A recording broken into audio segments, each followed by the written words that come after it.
Hi, everyone. Before we start our epic exploration of Blade Runner with Access Hollywood's Scott Mance, I just wanted to thank all of you who joined the Cine-File family by pledging your support on Patreon. Your contributions will help us explore even more great films. And for those of you who haven't joined, check out patreon.com/thecine-files and see the great rewards we have for all our patrons. All right, enough business. Time for Ridley Scott's 1982 masterpiece, Blade Runner. They're just questions, Leon. In answer to your query, they're written down for me. It's a test designed to provoke an emotional response. Shall we continue? Describe in single words only the good things that come into your mind. About your mother? My mother? Yeah. Let me tell you about my mother.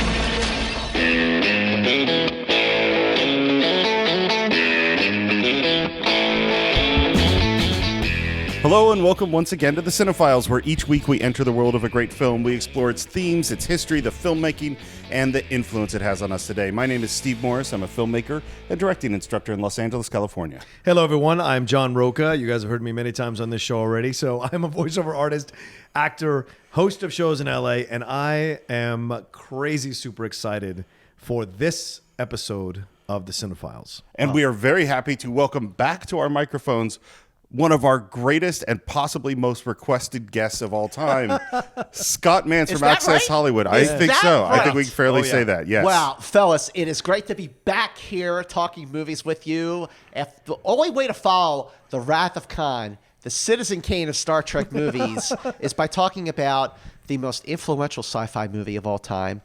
You could say that might be 2001, it might be Planet of the Apes.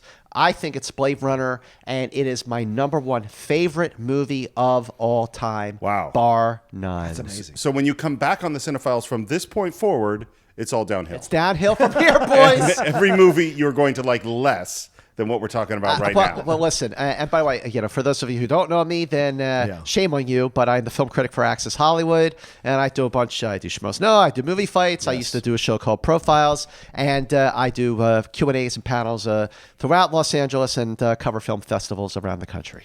That was an excellent back introduction of my poor introduction. Well done, sir. Thank you. I salute you. And yes, the movie we're talking about is Blade Runner. And since this is your favorite film of all time, I can't wait to find out. How did you first come to it? Okay, well, it is my favorite movie of all time, fellas, but it was not always my favorite movie of all time. In fact, when I saw it on June 25th, 1982, the same weekend that John Carpenter's The Thing opened. Right. The same month that E.T. the Extraterrestrial, Star Trek II, The Wrath of Khan, and Poltergeist opened. Wow. I mean, what a month. June of 1982. Incredible. You know, I was coming off these movies, and I thought it was going to be an exciting science fiction film. I was thinking of Harrison Ford, The Empire Strikes Back, Star Wars, Raiders of the Lost Ark. So, 13-year-old kid goes in to see Blade Runner and walks out of the theater scratching his head going, what the hell was that? I did not like it at all. And a lot of people didn't get it. It bombed on its first release. Right. But the way I really came to understand and really get Blade Runner was I moved to California from Philadelphia in 1991. So 1992 was the 10th anniversary of Blade Runner. It was also the release of the director's cut. Right. So when I saw the director's cut, I had 10 years of perspective on film. Right. I also was grown up. So when I went to the Noir Theater in West LA and saw the director's cut, which got rid of Harrison Ford's god-awful voiceover and added in a short, very brief dream sequence with a unicorn, mind blown. My whole perspective on the film changed, and it immediately shot up to one of my favorite movies of all time. And when the final cut came out in 2007, the 25th anniversary of Blade Runner, it was now my number one favorite movie of all time. It grew on me, and I think that's why it stays there. So, and you've already answered one of the things that I know we're going to talk about, which is now I know which version you prefer. It's very, very clear. Right.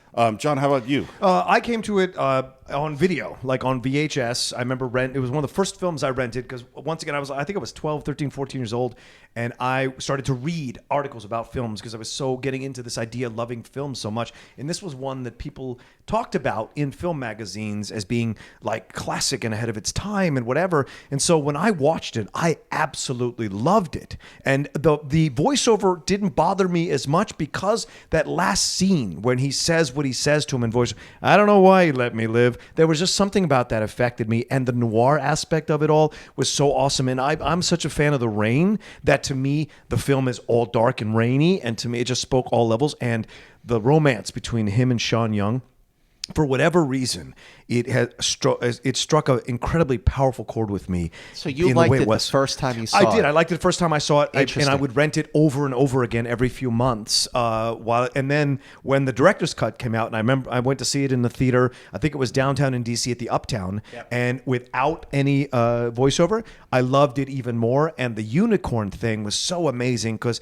that was when I was starting to read articles about whether is Deckard a replicant, and so you're just like, whoa! So the film never ages for me. I still think it's the greatest science fiction film ever made. I think the special effects still hold up to 2017. Rewatched it again for this podcast, and there's only two scenes where I think the special effects doesn't 100% look real. But other than that, the film is still powerful. I think the narrative still works. And so for me, it has been a film that's always echoed in my heart.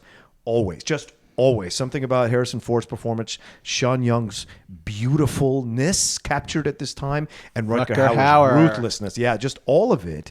And watching it over and over again, and just like the great films we talk about, Steve, on this podcast, you get something new out of it every time you watch it, no matter where you are in life. Yeah. What about you, Steve? How about the first time you saw it? So I don't know. I cannot. Strangely enough, I can't remember the first time. And usually if I saw it in a theater, I can usually remember the theater, and I can't remember the theater. So it's very possible I didn't see it in the theater. Yeah. But I saw it soon after.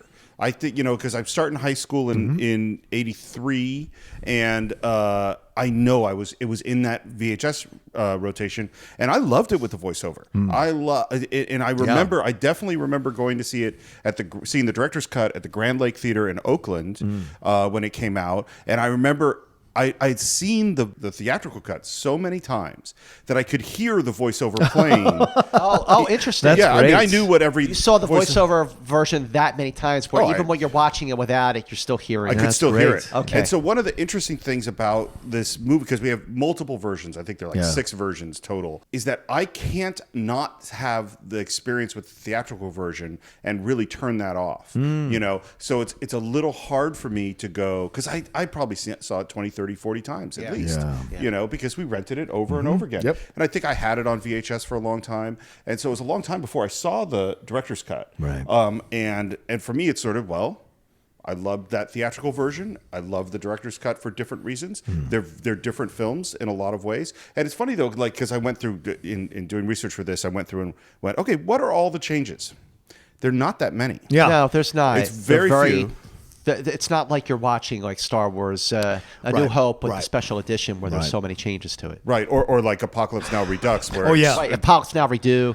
Totally different movie. So I think to start on this, the first person we really got to talk about is Philip K. Dick. People talk about, I always heard this thing of like, there's the ABCs of science fiction: Asimov, Bradbury, and Clark. Yeah. And this is kind of the D to me. Yeah, Dick. Right. Not that he's as good a writer, I would say. I don't know if you've read some of his stuff. Some of it. They're okay. But the ideas in terms of science fiction, he's some of the greatest ideas, and he's given us more science fiction movies than anyone I can think of. Yeah.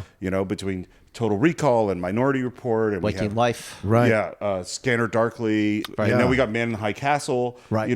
And the sort of ideas of what is real, what is not, and this speculation about what it is to be alive, and how does your brain work, and what is consciousness, and what is all of those things. That's really, really deep in what science fiction is. And a lot of the themes that Philip K. Dick has explored in Do Androids Dream of Electric Sheep, which is the story that Blade Runner is based on, were explored in other films that Philip K. Dick. The adaptations of those movies, but also just in other films, period. Like you look at the last, let's see, what is it, almost 30 years, now that Blade Runner came out. Yeah. And, 82. It's 35. Yeah, it's almost 35 years. Yeah. Man, good gosh. Yeah. Man, math is not my strong point. Movie release dates Yes. are my Sure. strong point, not math. I don't know why. That's so So I'd weird. pay attention to this for your next schmo down. Yeah, that's right, This that's is right. where you could take him. Is you Yeah, somehow take me him down into with the math. 2 + 4. What? Oh, but really, guys, when you look at a lot of movies that have come out since then, like Strange Days, Right. Yeah. City of Lost Children, one of my other favorite movies of all time, Children of Men, Yeah, Minority Report, which is obviously based on Philip K. Dick, but also just recently you had Ghost in the Shell. Yeah. And not a good film. Nope. But I'm watching the movie going, it's Blade Runner. These Especially themes, the landscapes on the buildings, the Japanese stuff, it's all of so it. Yeah. cyberpunk. Yep. It is freaking Blade Runner, and Yep. I'm watching Ghost in the Shell, going like, I'd rather be watching Blade Runner. Right. And I'm thinking about Blade Runner while watching Ghost in the Shell, thinking this movie is 35 years old, and it still looks like it Yeah. could have been shot today. It's still ahead of its time. Absolutely. Yeah, looks better, honestly. Yeah.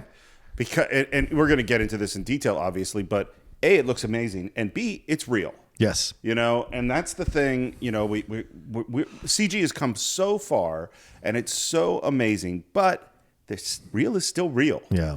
And when you see, real things and real humans interacting with real stuff, it's just different. I just love the sequence with the cop car when he's like questioning. Center, Yeah, it's just like just the exhaust coming out as it's levitating out is just so believable, and it doesn't look like it's on strings or anything like that. It looks so real, and it's those little things that make you feel like you are actually in the world that you are watching. And It's so great. also too, a lot of those billboards have been taken down in LA yeah. now because people were complaining that they were distracting, and like people who lived in those areas didn't like having the lights shining in their windows. But for a few years there around LA and in New York and some other cities too, big cities around the country, you had the virtual billboards. Yes. Right. And as soon as I started seeing those, especially on Sunset Boulevard in West Hollywood, the first thing I thought of was Blade Runner. Yeah. Absolutely. Yeah. Me too. Same thing. Well, there's so much in this movie that is, there are things obviously that our world doesn't look like this world, but there are a lot of things where like, yep, that's it. Absolutely. So we start with Philip K. Dick, and the first screenwriter they bring on is Hampton Fancher, and he, I think, really gets developed in that post-Star Wars, post-Alien, science fiction is big money. Let's see what we can do, and it starts off as a fairly small budget movie. It started off as a fairly small Yeah. and it turned into one of the most notorious shoots in Hollywood history. Wow. And who do you think is responsible for that change from small budget to notorious? Well, listen, the studio that released the film was Warner Brothers. The director who worked on the film, Ridley Scott. We have to talk about Ridley Scott. I don't know if this is the right time to really intro him, but Absolutely. the only big studio film he had done prior to this was John Roca's favorite Ridley Scott movie called Alien. Yes. And we have argued about the Alien versus Blade Runner elsewhere in our infamous one-on-one Screen Junkies 2-hour That's true. plus marathon That's movie right. fights Yes. that everyone says that Roca should have won. Well- And I have to say, truth be told, you crushed that, brother. Don't You stop it. You should No. have won that damn thing, Well- especially the last question, Yeah. where I had to fight in favor of Moonlight. I Yeah. did such a poor job of that. Jeez. Anyway. Tell Andy that. Oh, geez. Give up your spot but then. we're Give it up. digressing Yeah. here because we can digress. Yes. But, Ridley Scott was still an up-and-comer. He was a visionary because of what he had accomplished on Alien. Yeah. But he was working with I believe, an American crew for the first time. Right. And it was a trying to fit a square peg in a round hole. The crew did not like his style. He was not an easy director to work with. The shoot from start to finish was very difficult. It went way over budget. It went way over schedule. He was a stickler for the details, which is a good thing. I mean, you want a director who's going to do that. But at the same time, the crew started calling the film not Blade Runner, Blood Runner. Wow. And also, Will Rogers had that saying, I never met a man I didn't like. Well, the crew started making T-shirts that said, Will Rogers never met Ridley Scott. Oh man! So and then he butted heads with Sean Young. He butted heads with Harrison Ford. But in the end, it's a masterpiece. No, So, this is something we've come up over and over again on the Cine-Files, which is a lot of times these great directors aren't necessarily so nice, right? Not so easy to work with, and not necessarily liked during the process. We came up against it in Apocalypse Now. We came up against it in The Shining. Charlie Chaplin, Modern Times. Yeah. And it's interesting, like James Cameron, he shoots with a British crew on Aliens. They didn't like him. Yeah. He had a real rough time. And James Cameron, also stickler for the details, obsessive about being right and getting things done his way. Titanic. Yeah. I mean, this is something we're going to see over and over again with filmmakers. There are also Ron Howard and Rob Reiner and people that are lovely to work with. Yeah, sure. Steven Spielberg's not supposed to be like this, but there's some people that are like this. Well, I would defend a little bit Ridley Scott to be like, well, sometimes American crews can be very, very, can be jerks, can be assholes because they want their breaks. Teamsters, you've seen that in unions. They can be quite like real anal retentive about stuff and pushy about stuff. And, that can be hard for a British filmmaker who's used to the British crews being a bit more malleable. So that's going to happen, right? And there's natural resentment at times between American versus British. That has been around since the dawn of this country. So it's not a surprise that at times it creeps in. So maybe some of that was going on there too, So it's certainly, none of us were on the set, so it's certainly possible.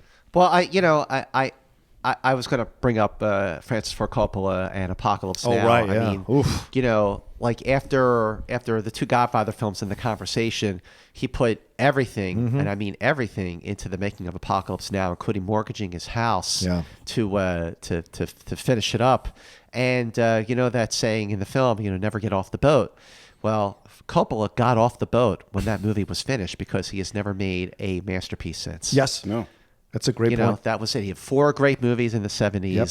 And, then he did, what was it? The Outsiders and, like Peggy Sue Got Married, but nothing ever Rainmaker. equated his Rainmaker. Yeah, right. I mean, he never equated that. Mm-hmm. Agreed. No, it's absolutely true. I mean, it seems like that movie broke him. Yeah. On some, well, what we should say, most filmmakers don't have more than, you have 3 or 4 great masterpieces. You did good. Right. Well, look at, Spielberg's masterpiece films. He's actually a director who's had maybe 6 or 7. Yeah. Because you have Jaws, Close Encounters, Raiders, E.T., Schindler's List, Private Ryan. Those, 6. Yeah. Really 4, though.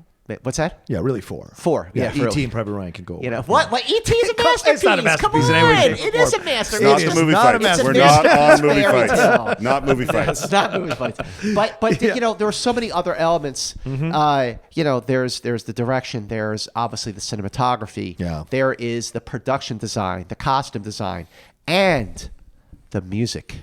The score is brilliant. Oh, you're talking for Blade Runner? Yeah, for Blade Runner. The Vangelis. Vangelis, Oh, my that gosh. score. That Yeah. score. Is it Vangelis or Vangelis? I've never known. I say Vangelis. Vangelis. It's probably Vangelis. Who knows? Well, you could, anyone out there who knows, if Mr. Vangelis or Vangelis are there, you could come talk to us. Yeah, and come let talk know. to us. Correct us. We will happily stand corrected if we're corrected by you, sir. I don't buy many soundtracks, and I bought the soundtrack score for this film and for Chariots of Fire. Chariots of Fire is one of my favorite films, bar none, and I love his score for both of these movies. The They problem somehow work. with the soundtracks that have been officially released for Blade Runner is that none of them are the complete scores. Right. Yes. Agreed. So years ago, I went on eBay and someone was selling a bootleg version of the complete score to Blade Runner. Wow. So, I bought it and I thought, I was thinking it would be like a muffled copy. It would not be up to par with the official version. And it is. Wow. It is it's a 2-disc set that has all of the music, every last note of that film. Yeah. And even some of the background atmosphere, when he's going through Anemoid Row, like everything. And when he first enters the Bradbury building, and here, he's going up the stairs and it's cutting to Pris, sort of going back and forth. Yeah. It is every note. I'll make a copy for you guys. Oh, It's awesome. definitely. I would love that. Well, what's interesting about the score is it happens at that moment, which is, it's a synth score. And there's a lot of times you listen to a synth score from the early 80s and you go, ugh. That sounds like a synth score from the early 80s. This sounds like the score to Blade Runner. You know, it's the same thing we saw, again, it's funny we keep coming back to it, but Apocalypse Now also synth score, late 70s, and it's a great score. And it's interesting, like when people use these technological tools that have to advance, are going to advance so much in the next 30 years, and they use them perfectly. And this is such a great example. One of the things I didn't know is I didn't know that Ridley Scott was going to make Dune before this. Oh yeah. Oh, I didn't know that. Yeah. So he was actually developing Dune. Yeah. They were doing set designs, and then I guess his elder brother died right before making this film. Really shook him up, and he decided not to do Dune and jumped over to Blade Runner. And I was thinking about us watching Blade Runner because it is. You know, I hadn't seen it in a long time, by the way. So I'd seen it a ton. I don't even know if I'd seen it in the last 5 years. And so watching again, it's like, and watching the final cut, which is what I watched for the show. Yeah, it's like, man, this is a movie's got a lot of heaviness. Oh yeah, you know, it weighs on you. And I was thinking about Ridley Scott, this event of his brother's death, and coming in and driving the crew and driving this production in this extremely intense way. And I can't say that those things are connected, but maybe they are. I think you're right to say they're connected, Steve, because it explores death. The whole film explores death, and right? Life. And life, exactly. Even that sequence of Roy Batty confronts Tyrell.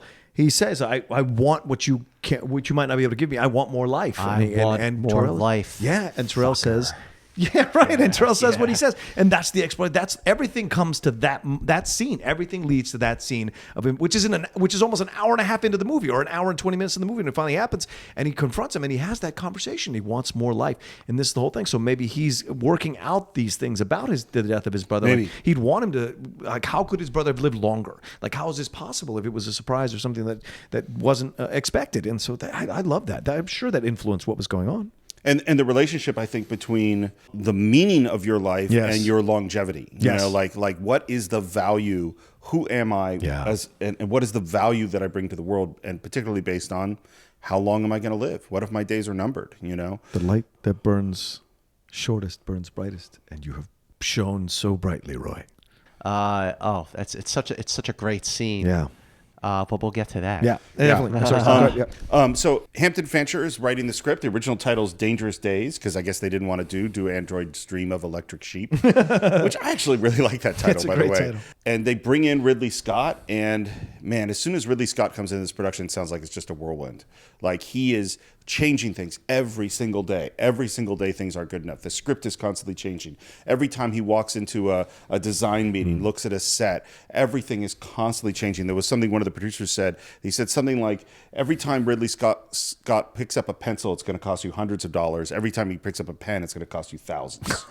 And one of some of the great influences is, because we know that, as we talked about when we did Alien, that Ridley Scott has a design background. I mean, this is a guy who really understands his way around visuals, and some of the influence he's really had was Mobius, the great comic book artist. Right. And you could see his influence in it. He also brings in Sid Mead, and I think they brought in Sid Mead for like $1,500 a day to come work for a couple of days, but then he ended up working for months and months and months, which cost him a lot of money.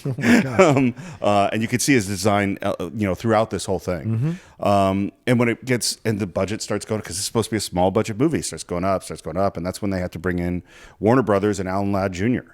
Well, no, you talk about the production design, you talk about the visual effects. Douglas Trumbull. Absolutely. Trumbull, who was who did the groundbreaking effects for 2001: A Space Odyssey. He did the effects for Close Encounters of the Third Kind, and at the last minute, he jumped in to basically save Star Trek: The Motion Picture. Which, if you ask Douglas Trumbull about Star Trek: The Motion Picture to this day, he still shrugs his shoulders and goes like, "Oh, that movie was a mess," and it was. But Blade Runner, on the other hand, like with the way when you see the spinners flying around, you see the glow around the lights. Yeah. You know, that came from that was very evident in the special effects for Close Encounters as well. Right. And the cityscape, Los Angeles, 2019. Yeah. That when you're watching the movie for the first time in 1982, it feels like a long way off. Yeah. Well, as of this taping, it is 2.5 years away. Yeah. Can you imagine how apeshit fans are going to go when they go to see the original Blade Runner in theaters in November of 2019, especially in Los Angeles. Yeah. Like, it's going to be great. Can we make a date? Yes. Yeah, oh, done. my Let's God. do it. Right now. Let's get our tickets now. It's going to be at the Cinerama Dome in Hollywood. Oh, it's gotta be, We're there. Yeah. Jesus. Love that. They ended up they wanted to shoot some on locations, but they couldn't find locations that are going to look right, and so they shoot on the Warner backlot. And one thing I just want to say is the buildings that are in this movie are ones that every single person listening to this right now has seen hundreds and hundreds of times because it's the Warner backlot. And that backlot has been there for 50 years, and they've shot TV shows and movies and all sorts of stuff on those buildings, and you would never know that you are looking at anything you have ever seen before in the way that this thing is designed. It is crazy how much they transform that backlot. Whenever I go to Warner Brothers, let's say I go if I go for a press screening, I always try to give myself enough time to get there early and go back to that backlot because it's not far from where the press screenings are. Right. And I just I'll look down the street and it's bare, but when Ridley Scott was making Blade Runner, the transformation of that backlot with all the detail and all the props and all the lights and the wires and the rain, this never-ending rain. And like you said, John, the film noir. Yeah. It is a perfect blend on many levels because it is it is the past and the future. It is, the cyberpunk element to it. Yeah.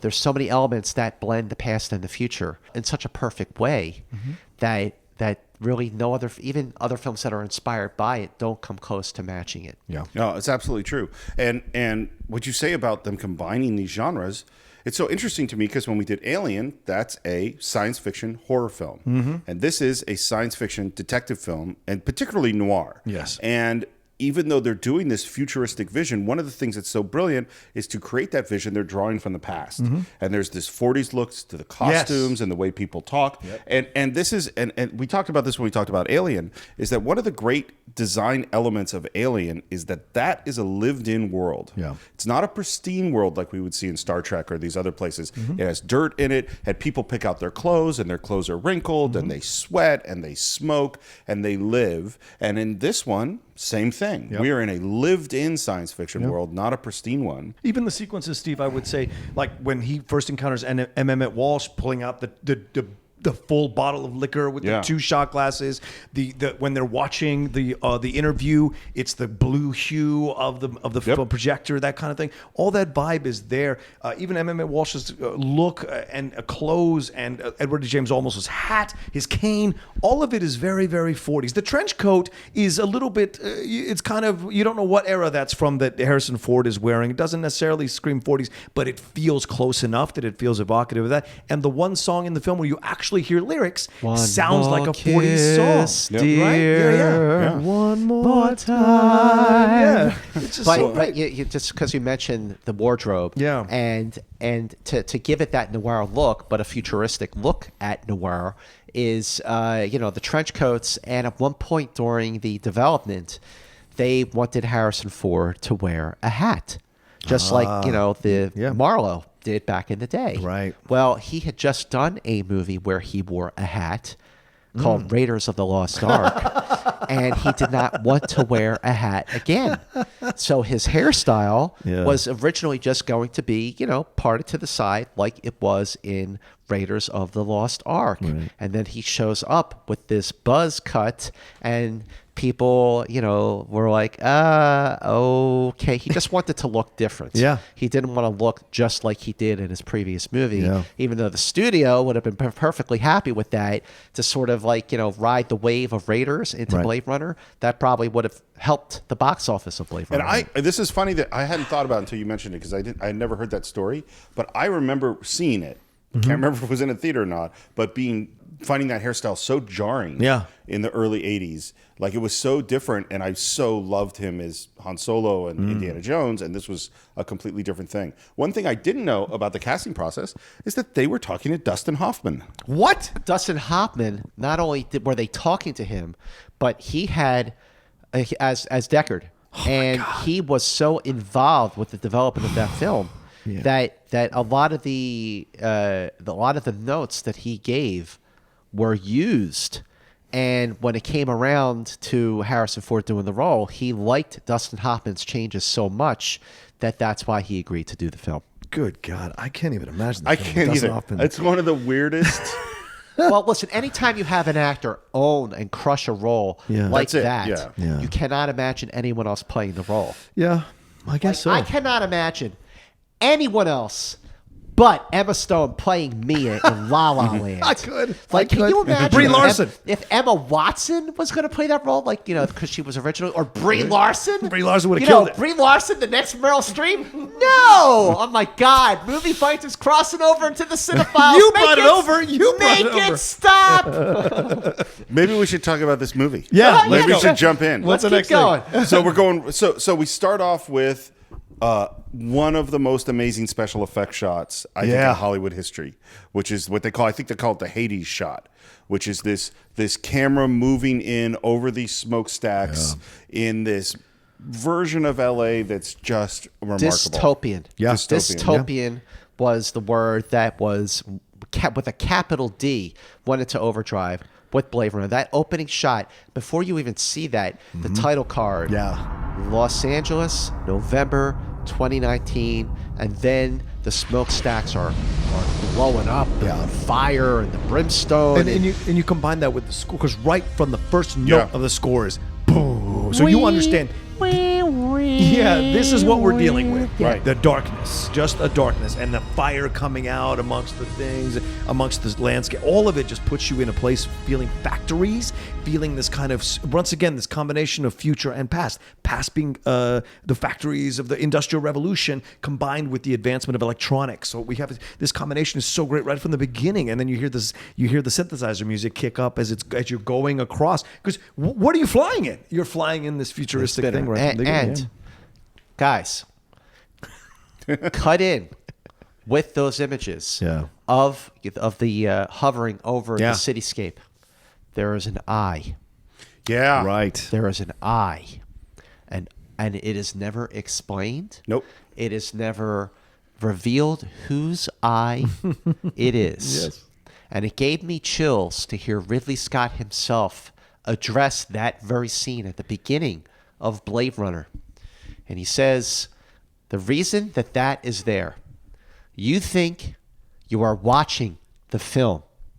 The film is watching you. That's awesome. Wow. And again, Feels that way. there's no callback to the eye. You don't know whose it is. Right. I mean, it doesn't pull back to reveal a face. It's just you're flying over LA and this eye, which is reflecting the explosions of the smokestacks of the industrial landscape wasteland of Los Angeles, is watching you. Yeah. Very 1984. Yep. Absolutely. And it's funny because I was thinking back and going, in almost all the science fiction we've gotten up to this point, with the exception of Planet of the Apes, which is a different thing, we have always gotten a fair share of Nito. Of look at the future. Yeah. Look at the cool stuff. Yeah. Even in Alien, which is a really dark film, it's still, we're traveling in space and we're seeing aliens and these beautiful designs. And in this movie, it's saying your future might not be so good. Yeah. Look at what the real future is going to look like. Here are the consequences of the choices we're making. And one thing just about that effect shot, because we just have to keep reminding our audience that every single thing they see is real. Yeah. Even if it's a matte painting, like somebody really painted that. Yeah. And this shot going up through those smokestacks and everything, I think it's like 17 passes. These are motion controlled cameras that have to do pass after pass after pass. It's forced perspective on the way they did these kind of etched out little model sessions so that things are bigger in the foreground and getting smaller and smaller to create the sense of depth. And each explosion is its own pass. The time, the weeks of detailed by hand work that it takes to make a shot like this is amazing. CGI, not even even in Blade Runner. I mean, the first CGI shot ever was used in Wrath of Khan for the Genesis plane sequence, but that was not even. It was nothing. CGI before anybody knew what CGI was. Right. Yeah. And after this amazing effects and music opening, we go right into this very strange and always to me really distressing interview. Yeah, The tension in it is really high. You're in a desert, walking along in the sand when all of a Is sudden... this the test now? Yes, you're in a desert, walking along in the sand when all of a sudden you look What down. one? What? What desert? Doesn't make any difference what desert. Is completely hypothetical. But how come I'd be there? Maybe you're fed up. Maybe you want to be by yourself. Who knows? You look down and you see a tortoise, Leon. It's crawling towards Tortoise? What's that? you. You know what a turtle is? Of course.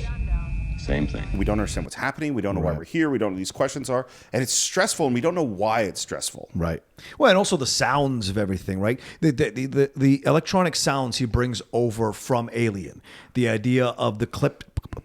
You hear these things. Yeah, hear you these do things. hear sounds. The sound effects are very reminiscent of Yes. Aliens, which is just 3 years before. Right. But so when Leon is taking the Voight-Kampff test, which is being used to determine whether or not he's a replicant. Right. So the questions, he comes in, he sits down, and Brian James, the late great Right. actor Brian James. Yes.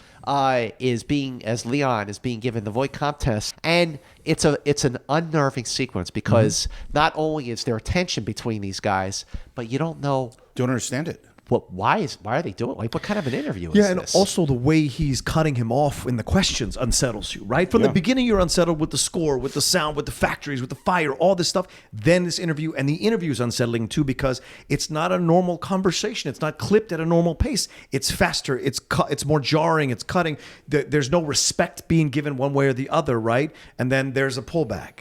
Well, These are just questions and answer to your query. They're given to me, blah, blah, blah. And then boom. by the way, I can't tell you how many times I've said in answer to your query. In answer to your query is just a thing that comes out of my mouth all the That's time. awesome.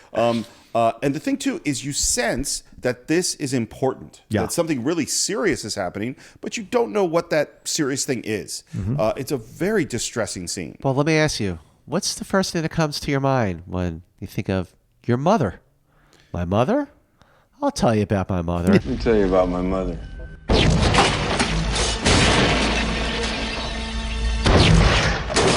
Boom. Yeah. Shocking. Well, and it's loud. And through the wall. Yes, through and the it's wall. loud, right? Yeah, Exactly. it on is purpose. loud, and he goes through the damn wall. Right? By the way, the actor who's doing the interview is a guy named Morgan Paul, and he was the guy who played Harrison Ford's parts in all the auditions.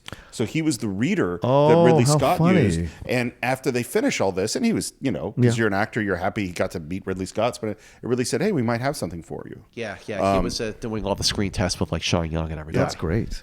Now we get to meet Harrison Ford, we talked about as Deckard. And we get to also meet the streets of Los Angeles in this, Which feels like Tokyo, right? It feels a little like Los Angeles, Tokyo, right? Like what happened in Big Hero 6, San Frocchio or whatever they had. I It feels the thought same. of Blade Runner watching Big Hero Yeah, 6 because it was the East meets the West. Exactly.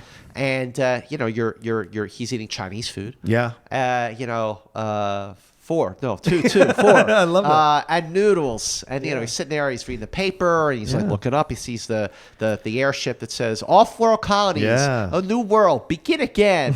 and then he's interrupted by Gaff. Edward James Olmos, who I love. He's one of my favorite actors. He's a fantastic actor. And what I learned is that a lot of the city speak, all that stuff, that's his. Edward James almost came up City with that. speak, Oh, wow. right? That's another language. Yeah. Admiral Kovachin Engambite. He say you under arrest, Mr. Deckard. Got the wrong guy, pal. Lopa, Nehojma. Te vaya play, He say you Blade Runner. Tell him I'm eating. Well, and that Edward James almost said because Ridley Scott had this idea of this multicultural world, which, you look at Los Angeles today. It is. It is the most, I believe, most culturally diverse city on the planet. I agree. Trump's nightmare. Yeah. And so Edward James almost said he should speak some pidgin of, and I think there's Hungarian, there's Chinese, there's French, there's all these different languages that he's speaking. And again, this is where, having seen the theatrical version so many times, I can't not hear Harrison Ford say, of course I understood the lingo, but I wasn't going to make this easy on him. That's just in my head, because I've seen it so many times. Right. So Harrison Ford goes off with Edward James Olmos, and we got us. I think you mentioned it before. Yeah. His look in this movie is spectacular. Yeah. You know, and this goes to just a filmmaking thing. In general, directors out there, don't make your characters neutral. Yeah. There was so many students where I asked them, what kind of costumes are your characters wearing? And they go, oh, jeans and a t-shirt. Now, I wear jeans and a t-shirt like every day. I wear it all the time. Yeah. But that is a boring costume choice. Right. Edward James Olmos in Blade Runner is not a boring he is a dandy. Yes. He is like, every little bit of him is to the nines. And He's got a cane. Yeah. He's got a cane. Which again evokes the best of noir because of Maltese Falcon. Like there's these little subtle homages to noir that are there if you have them in your subconscious. He's hitting you on certain levels. The way the hat, the brim of the hat, everything about it just screams the noir stuff that you remember from the 40s and 50s. And for me, personally, I've always loved this idea because there's not a lot of Latinos in sci-fi.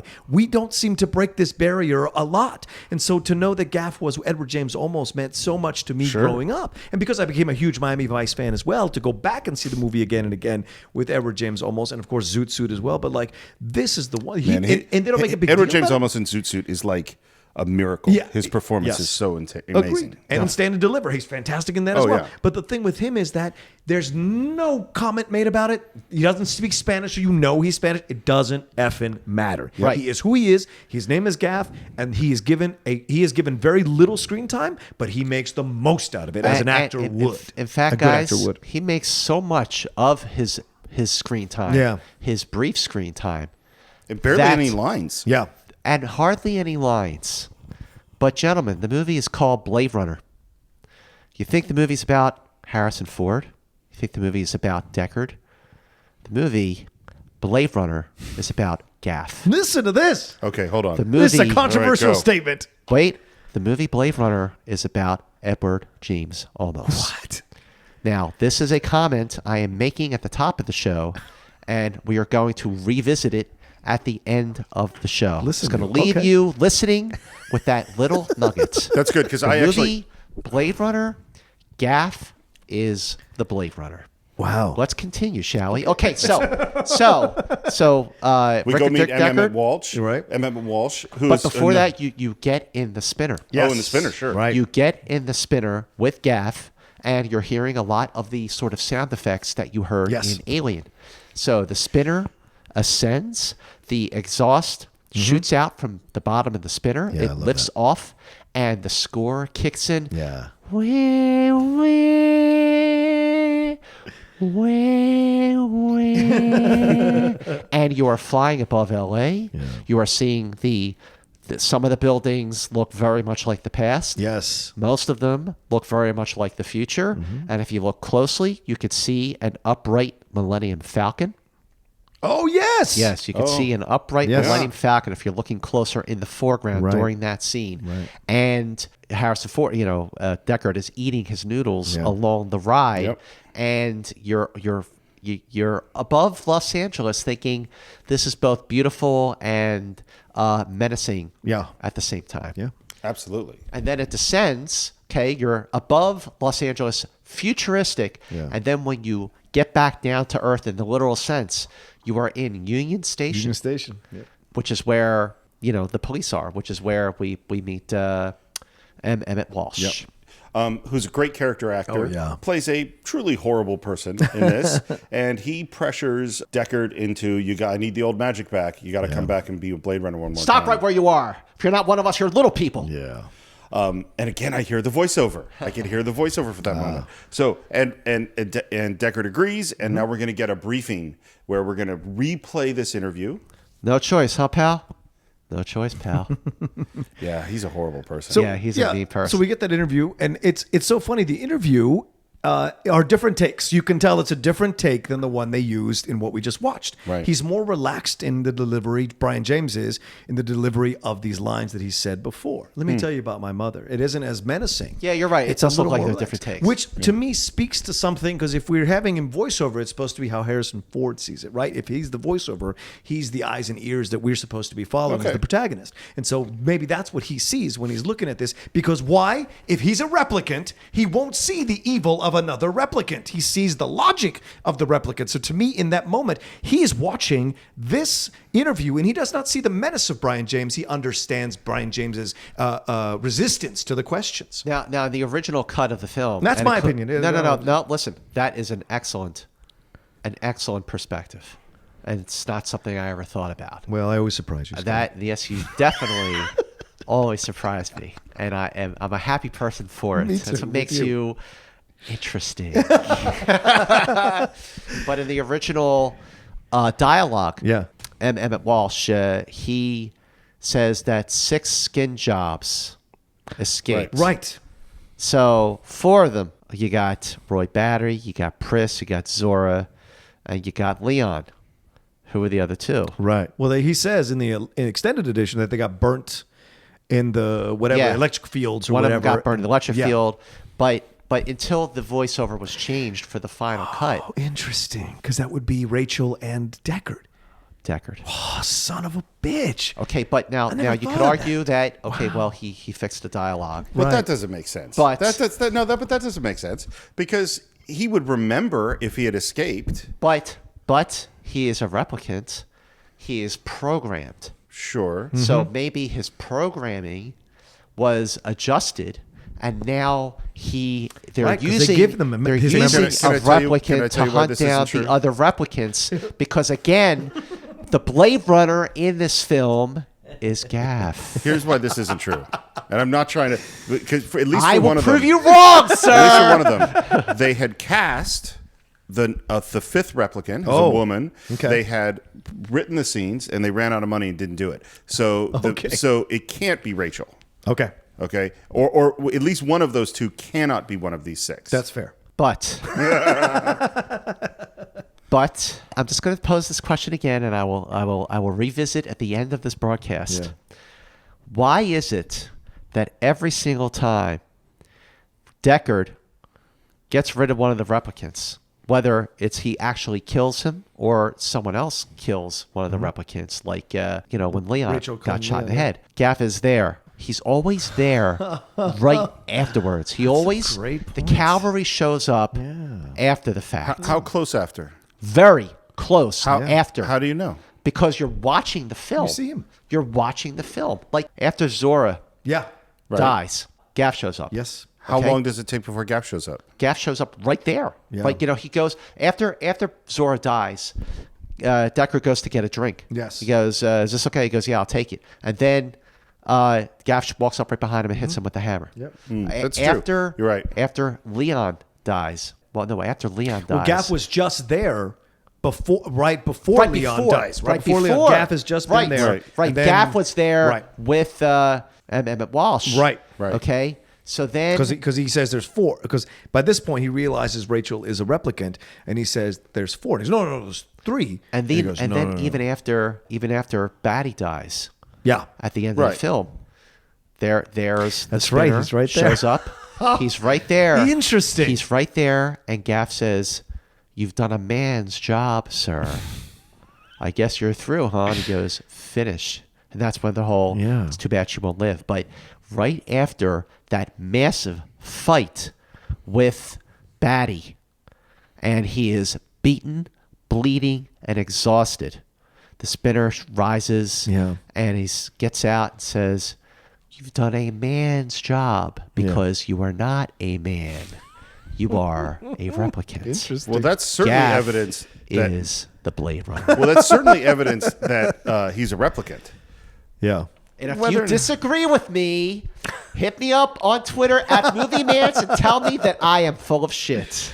All right, let's You keep are going. wrong. So we're heading off. Okay. Now during the briefing where Deckard is introduced to each of the 4 replicants, Yeah. you're seeing the interview with Leon. Yeah. Then you see Zora. I love Emmett Walsh's line. He goes. Talk about Beauty and the Beast. She's both. Then you meet Pris, a pleasure skin job, Right. and then I think the last one is Batty, right? Yeah. Is the yeah. last one Of course, Batty? The score kicks in when he shows up. He goes, there's a replicant at Tyrell Silicon. I want you to use the Voight-Kampff machine, test it out, make sure it works.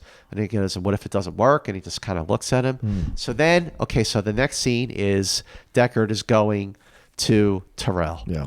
Beautiful design of the exterior of that building. Unbelievable. And the interior. Yes. Oh, gorgeous. The reveal when the spinner lands.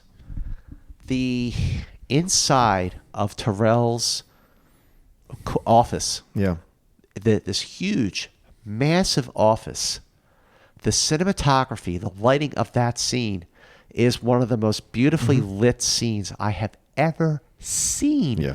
And it starts off with the owl flying across the room. Right. And the sun is coming through the window. And the sunset is very, very red because of all the pollution in the air. And the score kicks in. Yeah. And it's a beautiful score. Do you like our owl? And we're introduced to Rachel.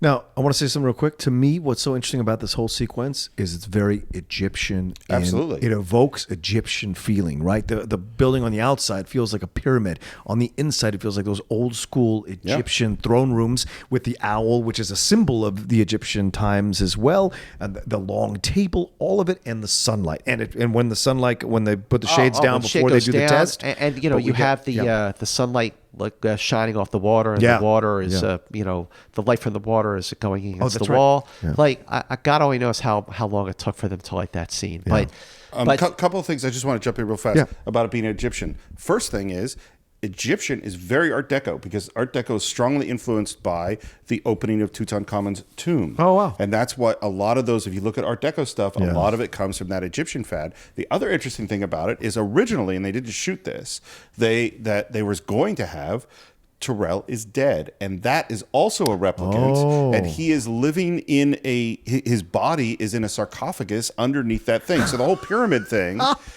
makes perfect sense, and then they Interesting. kind of dump that, Yeah. which I that think would is have been good. By the way, interesting. Yeah. That Tyrell was a replicant. it's only, to me, it's like there's only so many times you can play this replicant card, Right. You know what I mean? It's like good not to have so many of them. Well, yeah. And now what you said, we're introduced to Rachel. This Right. is, Sean Young is absolutely beautiful in this movie. Yep. Gorgeous in so many ways, not just physically. Her character, the vulnerability of her character, yet the steel, the combination of both.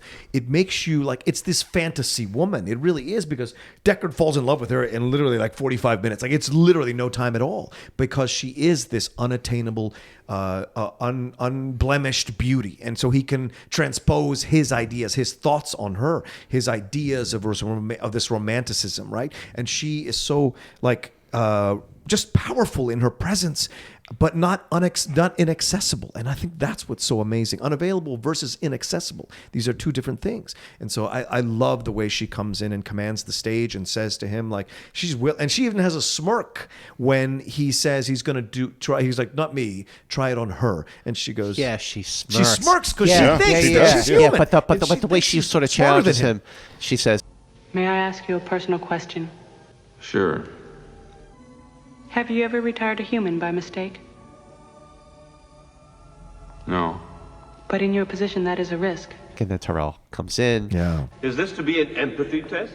Capillary dilation of the so-called blush response? Fluctuation of the pupil? Involuntary dilation of the iris? We call it Voight-Kampff for short. Mr. Deckard, Dr. Eldon Tyrell. And the whole back and forth, I want to see work on a person. I want to see a negative before I provide you with a positive. On you, and he goes, try her. Yeah. And she has the It's spark. too bright in here. It's perfect. And there's a great sense of like that she's up to the challenge. Yes. She's like, there's no, because if someone wanted to do some crazy weird test on me, I would still be nervous. She's not nervous. Nope. She's actually enjoying it. It's your birthday. Someone gives you a calfskin wallet. I wouldn't accept it. Also, I'd report the person who gave it to me to the police. You've got a little boy. He shows you his butterfly collection, plus the killing jar. I'd take him to the doctor. You're watching television. Suddenly you realize there's a wasp crawling on your arm. I'd kill it. You're reading a magazine. You come across a full-page nude photo of a girl. Is this testing whether I'm a replicant or a lesbian, Mr. Deckard? Just answer the questions, please. She gets impatient with him. Like, is this the testing to see whether I'm a replicant or a lesbian, Mr. yeah. Deckard? And of course, we go through the test, and he comes up to Tyrell after, who is Joe Turkel, by the way, that we saw in The Shining. yeah. And says she's a replicant. She's a replicant, isn't she? I'm impressed. How many questions does it usually take to spot one? I don't get it, Tyrell. How many questions? 20, 30 cross-referenced. It took more than 100 for Rachel, didn't it? She doesn't know. She's beginning to suspect, I think. Suspect? How can it not know what it is? Which again is the symbolism. How can it not know what it is? We are always searching for who we are. What's our destiny? Where do we belong? What are we? And other people from the outside sometimes can see us better than we see ourselves because we're too close. You give them the memories. Yes. She had the memories that were implanted. We began to recognize in them strange obsession. After all, they are emotionally inexperienced with only a few years in which to store up the experiences which you and I take for granted. If we gift them with the past, we create a cushion or pillow for their emotions, and consequently we can control them better. Memories. You're talking about memories.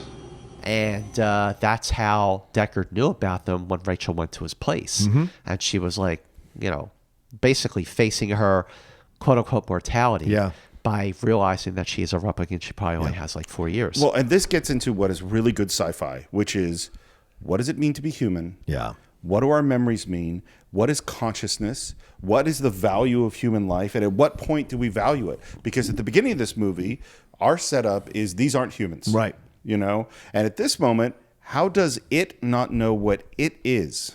Right. That's saying it's still not human, even though it thinks it's human. And if we go to, Descartes, I think, therefore I am. That is we don't have really a good definition of consciousness, but that's probably the one that goes around the most. And these characters clearly think at this moment. It took over 100 questions to answer it. It does not know what it is. It's clearly thinking. So it's passing the Cartesian test, but it's not passing Deckard's test or the tests of the society at this moment. And that's great you bring that up, Steve, because Pris says that near the end of the film. I think, therefore I am. She says it to Sebastian or to Sebastian. JF Sebastian. To JF. And so like that's all there. Right. Yeah, exactly. So okay, so then, one quick thing I want to say just about costumes, which is this movie is so influential, is that Sean Young comes out in these 40s big shoulder pad outfits. Yes, once again. What do we see 4 or 5 years later in the 80s in women's fashion? Shoulder pads. Big, huge shoulder pads.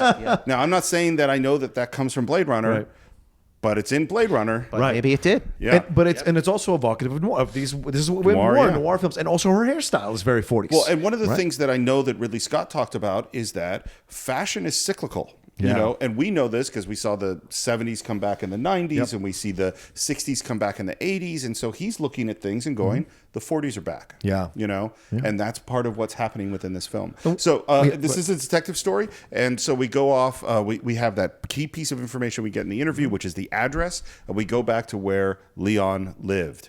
And by the way, this is shot as a pickup. That's not Harrison Ford's arm reaching into that bathtub. It is, in fact, Morgan Paul, our guy who kind of looks like Harrison Ford, who is our guy who was doing the interview at the beginning of the movie. Yes. And the name of the place is the Yukon, right? Isn't that the name of the place they go to? I think hotel? so. The place he stays. Yeah. Okay, I looked this up, the symbolism of a Yukon. It holds the earliest evidence of the presence of human occupation in North America. And I thought this was a perfect thing to use because it is this idea of human occupation, this idea of the replicants are the first generation of this type of human / cyborg, whatever you want to call it, And in fact, even the opening scroll, which we haven't talked about yet, I love that replicant is in red. I love that idea because in most of the study Bibles, Jesus Christ's words are in red. And this idea of sacrifice for the greater, sacrifice for the better. So there's so much about here that could be read into it. And maybe I'm way off base and really laugh at me right now. But like this idea of the Yukon makes sense to me as well to call it that. This idea of the beginning, this first creation of the first generation. So love it. Yeah. So we're at Leon's apartment. Yes. And Leon was going to go back there because he wanted to get his precious photos. Right. Yeah. And we get the snake scale from the bathtub. Yes. Yep. And we also see the second time that Gaff does an origami. Right. Yep. And this becomes a key thing, these origami. Beautiful character point. And it's going to be a plant and a payoff. The dude with a large penis. Yes. And the first time it's a chicken because Deckard is initially refusing to do it, which is why he does the chicken. The second is large penis because Deckard is, he's becoming this, he's embracing this idea of going after it. Yeah. I never thought about that. That's really? Great. No, I never thought of that. That's awesome. Okay. So we're gonna go. Leon goes and meets Roy. We meet Rutger Hauer for the first time. Time. enough. Rutger You see Hauer. the hand. You see the hand clenching because he's dying. Yes. Because that's what happens at the end of the film. You know, he pushes the nail through his hand to keep it alive. Yeah. But he's in the phone booth, and his hand clenches, like time enough. Like this is it. He's on his last. He's on his last breath. Yeah. You know, gets out, says to Len, "Did you get your photos?" And he goes, "No, someone was there. Was it a man? A man?"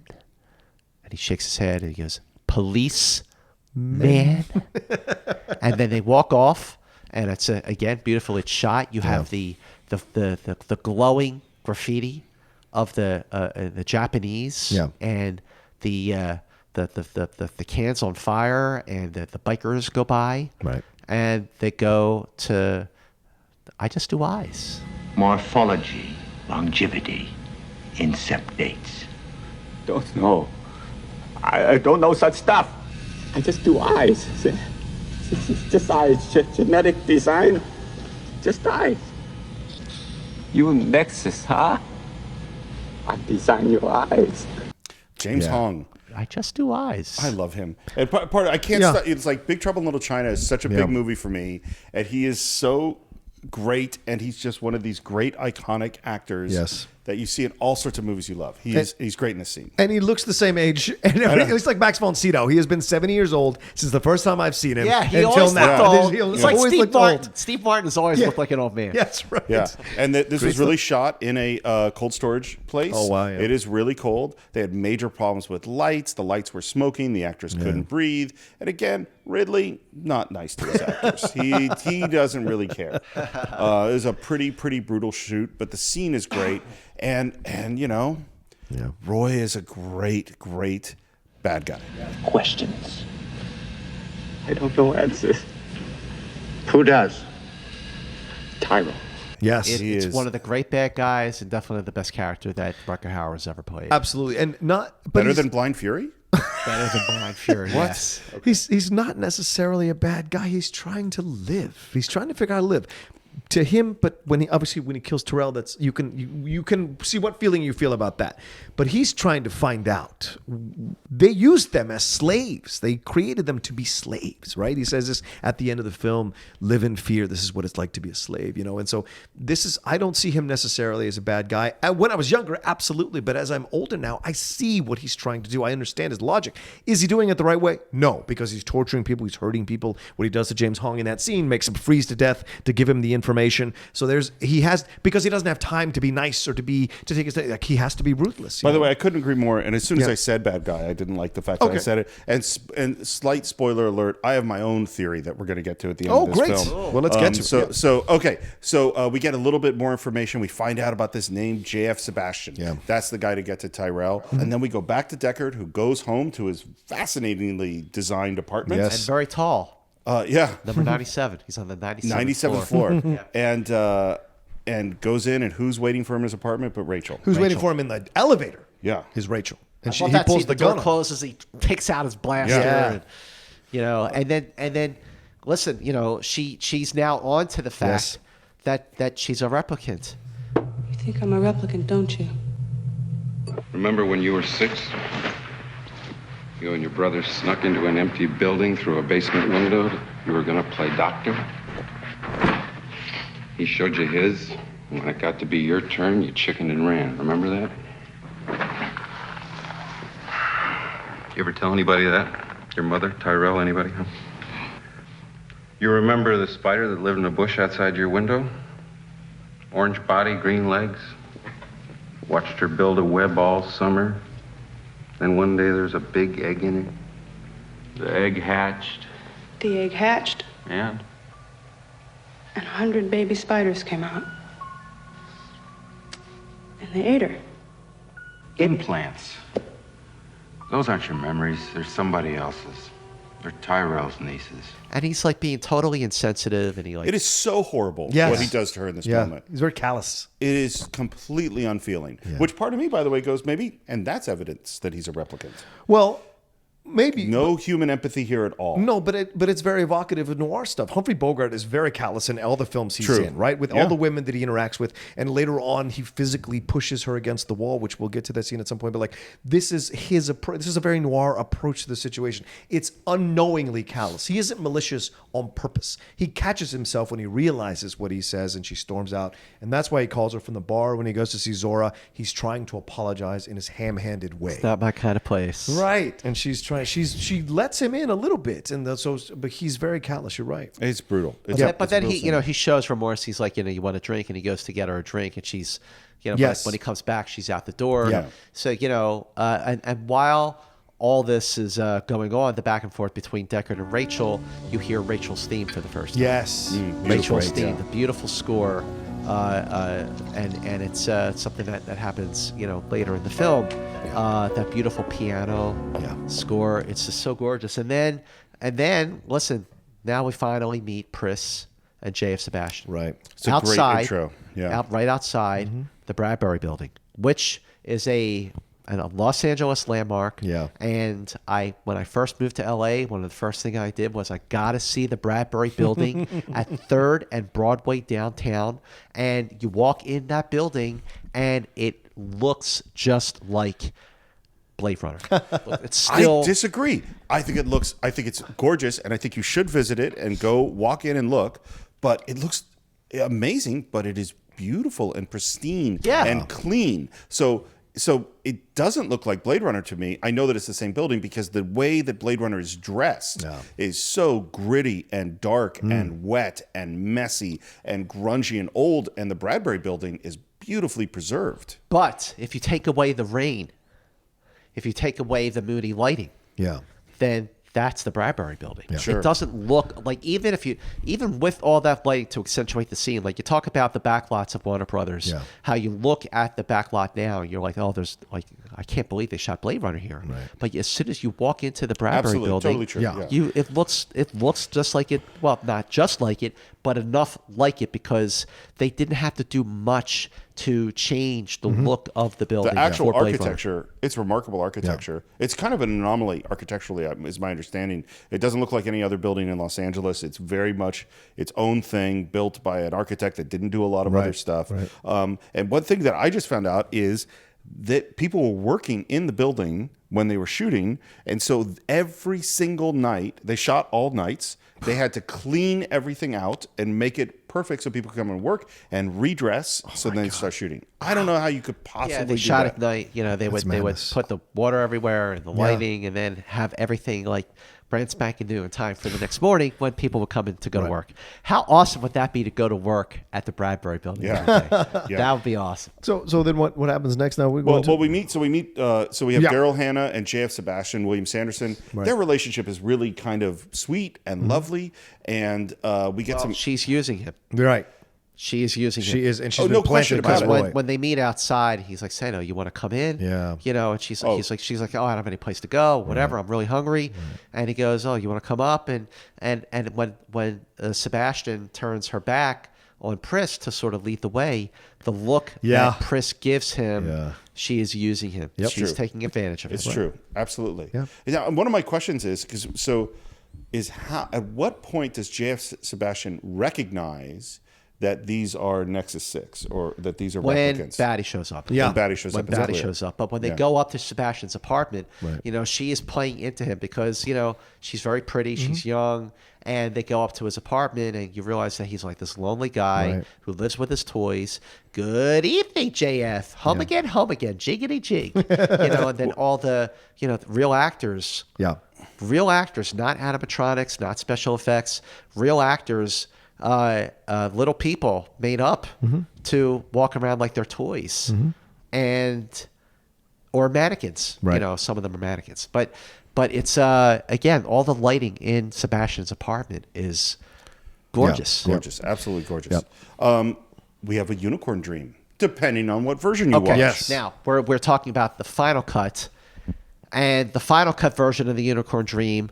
The unicorn dream is a little longer than it was in the director's cut. Right. So this is the scene that firmly establishes more than any other scene in the film because of the way it ties to the end that Deckard is a replicant. Now, you have Deckard hunched over the piano, playing the piano, just sort of out of it, having a daydream.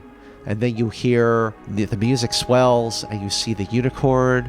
And in the final cut, there's a close-up of Harrison Ford where he's just kind of like out of it, like not completely, like there's a glitch in it. Okay, now has a dream of a unicorn. The last origami. Yes. That's outside of his apartment. Yes. When he escapes with Rachel. Yes. Is a unicorn. The silver unicorn, yes. So, how did Gaff know what Deckard was dreaming? Because the dream is on file. Because he is a replicant. Damn. Because Gaff is the Blade Runner of this story. Here, son of a bitch. Well, this is first great. of all, there's no question that the unicorn is evidence or is used as evidence that he's a replicant. Right. Whether or not that means Gaff is the Blade Runner, I don't know. Clearly, Gaff is on the job. He's the Blade Runner. Because he could have left the unicorn there in a symbol of Rachel. Because in a way, when he says it's a shame she won't live, he remembers that in that moment. It's Gaff letting her live. He could have taken her out. He has every right to take Rachel out. She won't live. Right. It's too bad she won't live, but then does. again, who does? Which is great. And by the way, clearly he's not a very good Blade Runner. If the definition of a Blade Runner is someone who kills replicants, his main action is to not kill anybody. Well, to watch. But that's because he was letting the replicant do his dirty work for him. Yep. And yes, he but lets him these live. last two. He lets him live because he's done a man's job. Okay. Okay. I'm fine with it. One thing I want to bring up, because we're talking about this unicorn thing, is, and this is what we can't know, is that's very thin storytelling. That is the main evidence of Deckard being a replicant. He has a dream about a unicorn. At the end of the movie, someone makes a unicorn. And what I really wonder, because when I went to see the director's cut, I had heard articles in Entertainment Weekly or whatever, in this version Deckard's a replicant. So I had already seen the movie over and over again. So I can't see that movie in fresh eyes and go, is the storytelling clear enough that would 100% of the audience walk out of that go, hey, that guy's a replicant because of the unicorn thing? I don't think so. No, I think that's very thin, and it's not a criticism. It's just, sometimes when you're making a film, there are some things you absolutely need 100% of the audience to understand the film. And there are other things where 80% of the audience understands, and there's some things where maybe 20% of the audience goes, I think that he's actually a replicant because did you notice that? And then people start talking and that's okay. And to me, this seems like something that's on a pretty low percentage of if people knew nothing about the film before they saw it. Like what percentage of people would actually walk out right after it and go, he's a replicant, But you see, I think that's a good thing.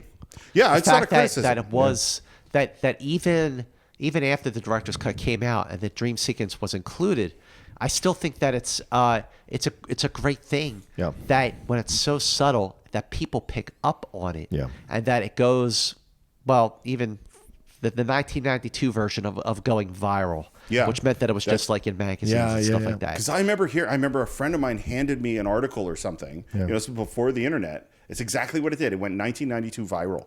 And went, oh shit.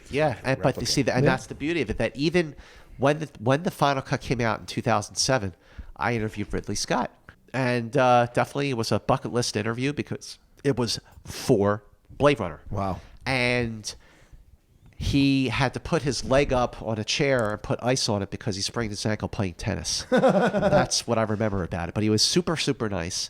So we're talking about the film. So I asked him point blank, all right, yes or no, is Deckard a replicant?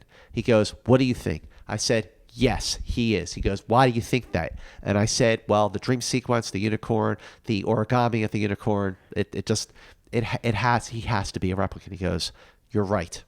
Well, there you go. He said, you're right. Now, what I didn't ask him was if Gaff was the real Blade Runner, but I wish I did. When next time, when you do the interview with him after the super final, this is really the last time cut. Then you can ask that final cut. Okay, so now we have a scene that just stuck with me forever, which is enhance section 307. Yeah.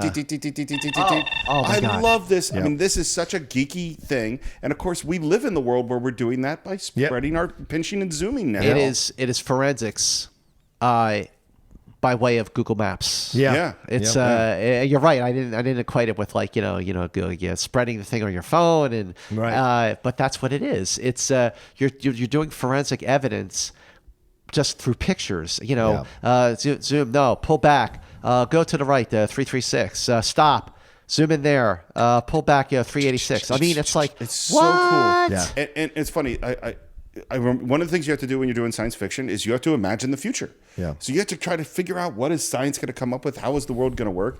And there's a great quote I always love from Walt Disney, which is what they're making Disneyland. And he says, really, we should call Tomorrowland Yesterdayland. Because whatever we imagine is the future is always the 1967 version of the future. It actually becomes the past really fast.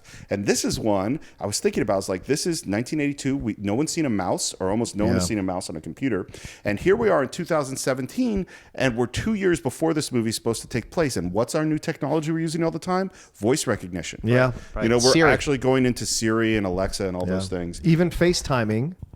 We're doing now as when he calls Rachel from the bar. That's that's essentially FaceTiming. Yeah. Well, Star Trek did that in 1966. Yes, right. We also take a look. He's got this scale. He takes this scale down to this woman in this great scene to try to figure out who made this scale. Is it a fish? No, snake. All right. And that leads us off to the snake guy, and that leads us off to Zora. Yeah. Okay, well, the scene in the market, this is downtown LA. Yeah. It is called Anemoid Row. Because in the beginning of the film, or when he meets Rachel, when Deckard meets Rachel, the owl is not real. Right. So even though this was not established in the narrative of the film, when Deckard is going around the market, he's looking for the vendor who designed the snake. The snake isn't real either. You think I could afford a real snake? Yeah. And you see the ostrich walk by him. These are all anemoids. They're all animal versions of replicants. Right.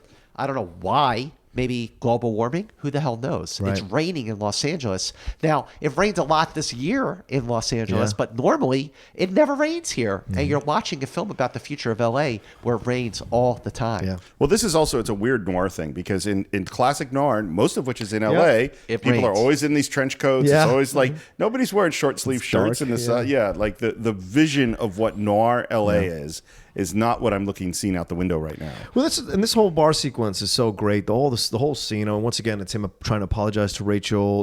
That weird guy is like, he looks a little thirsty, give him some of the house. All that's very noirish. And then the stuff with Rachel. And then he plays this character trying to get through Zora's defenses, right? Excuse me, Miss Salome, can I talk to you for a minute? I'm from the American Federation of Variety Artists. Oh, yeah? I'm not here to make you join. No, ma'am. That's not my department. Actually, I'm from the Confidential Committee on Moral Abuses.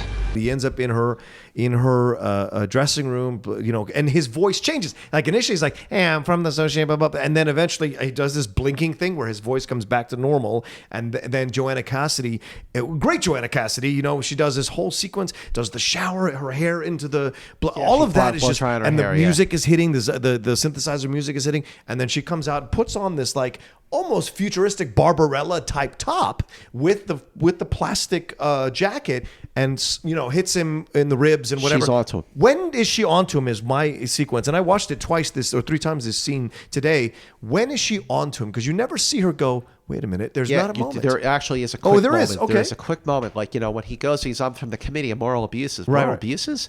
Have you ever felt yourself to be taken advantage of in any way? He's like having this dialogue with her. Yeah. And she's answering his questions thinking because he changed his voice, he sounds like an idiot. Right. But then, he says, like, you ever had a problem with like holes? He goes, holes? And this is after she's blow dry her hair and she's starting to get dressed. Yeah. And she's like drying herself off. You see her like sort of take a look back at him. She doesn't turn around and face him, but something is wrong. Right. Like she gets that something is wrong, and then she hits him in the face and starts choking him with his tie. Right. And then she gets out of there and he goes after her. She gets disrupted. All the when they're running down the street, when they're running down and all the crowds and the crowds of misfits, and they're all dressed so differently, and the chaos, and there's no music during this moment because all you're hearing are the people and the cross now, cross now, cross now, and you know he can't really fire at her without hitting someone else until he finally gets to a point where he's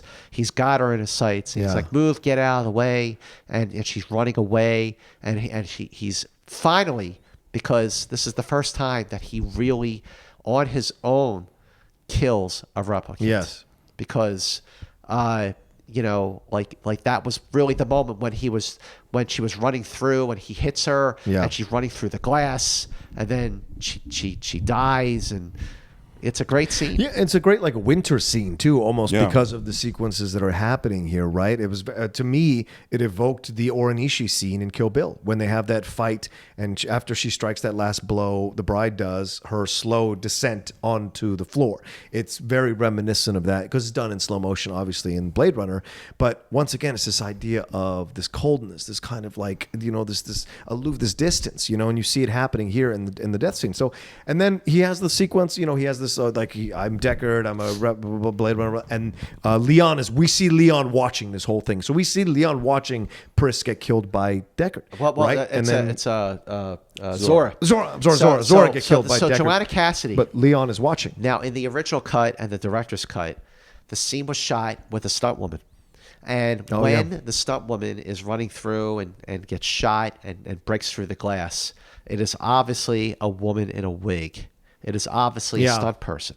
So for the final cut in 2007, they went back, reshot the scene. What? They reshot the scene with Joanna Cassidy. What? For the 2007 final cut version of Blade Runner, they recreated the entire scene with the glass and the lighting. And so Joanna Cassidy, who looked amazing. I mean, they touched it up with a little CGI on the face because she does look a little older. But compare the director's cut with the final cut. That's amazing. Watch both of those scenes. Okay. And like when I saw it in the theater, people were cheering and clapping because the shot matched perfectly, because it was clearly Joanna Cassidy, the one that was really her going through the glass, dying. That was a forgiveness I always made about the film. Like, okay, I could tell it's a stunt person. I don't care. It's still watch a good the final cut now. I will. That I is have Joanna the by Cassidy. Blu-ray disc thing that came out, so I will have nice, it. Box set. And so at this moment, this is the moment I think where the film shows how unique it is, which is we've had our hero ostensibly kill one of the people he's been after, and you don't feel good. It is a sad, hard, confusing emotionally moment. It's fraught with a lot of stuff. Why? Because Zora didn't do anything. Zora hasn't done anything but dance. She's a with replicant. Right. She's a killer. So why is Deckard showing remorse over having just killed a replicant? You're saying because he's a replicant? He is a replicant. You can't think of any other reason why one might show remorse about shooting someone in the back? In this case, he was doing his job. Yeah. He was doing his job. But why is he showing? You Why is he can't showing think of remorse? any reason why somebody who was doing their job that involved a horrible thing might feel remorse over that? But he wasn't showing remorse at all with really anybody up to this point. So why is he showing remorse over somebody that he was assigned to kill, someone he did not know? Because he's a replicant. So your only reason that someone might feel remorse for someone else is that they're of the same He's not saying someone. He's saying Deckard. I think that I don't think okay, that's... what's your theory? What's my theory? What's your thought? Like, why is he showing remorse in this scene? Why is he standing over her? So why does he feel bad? And in a sense, why does the audience feel bad? Well, because they're humans. Who's human? Who's human? Deckard? I don't buy that. Because they have souls, because they look like humans, because they have thoughts, emotions, and feelings. I mean, that's what this whole movie's about, is what is the identity of these characters? Are they machines that have no value? This is such a cold or character. Do they have life value? Deckard is such a cold, emotionless character. Agree. Okay. Well, and this is the first time he has had to. This is the first, one of only two times where he actually was the one who killed a replicant, because the other two died by different means. Yeah. Right. One Rachel shot, and then Batty just died on his own accord. Right. But he didn't know Zora. Yeah. He didn't have time to get to know her, Right. to feel bad because he killed her. He felt bad because he is a replicant, because that's certainly possible. He is not the Blade Runner. I think both your theories are possible. It could be feel bad because it's a human situation and emotions and killing, but it could also be because he's a replicant and killing her. And the first time he kills the actual replicant, there's a new feeling inside him that he can't quite process. Let me ask you this question: Do you think that killing the replicants is a cool thing to do?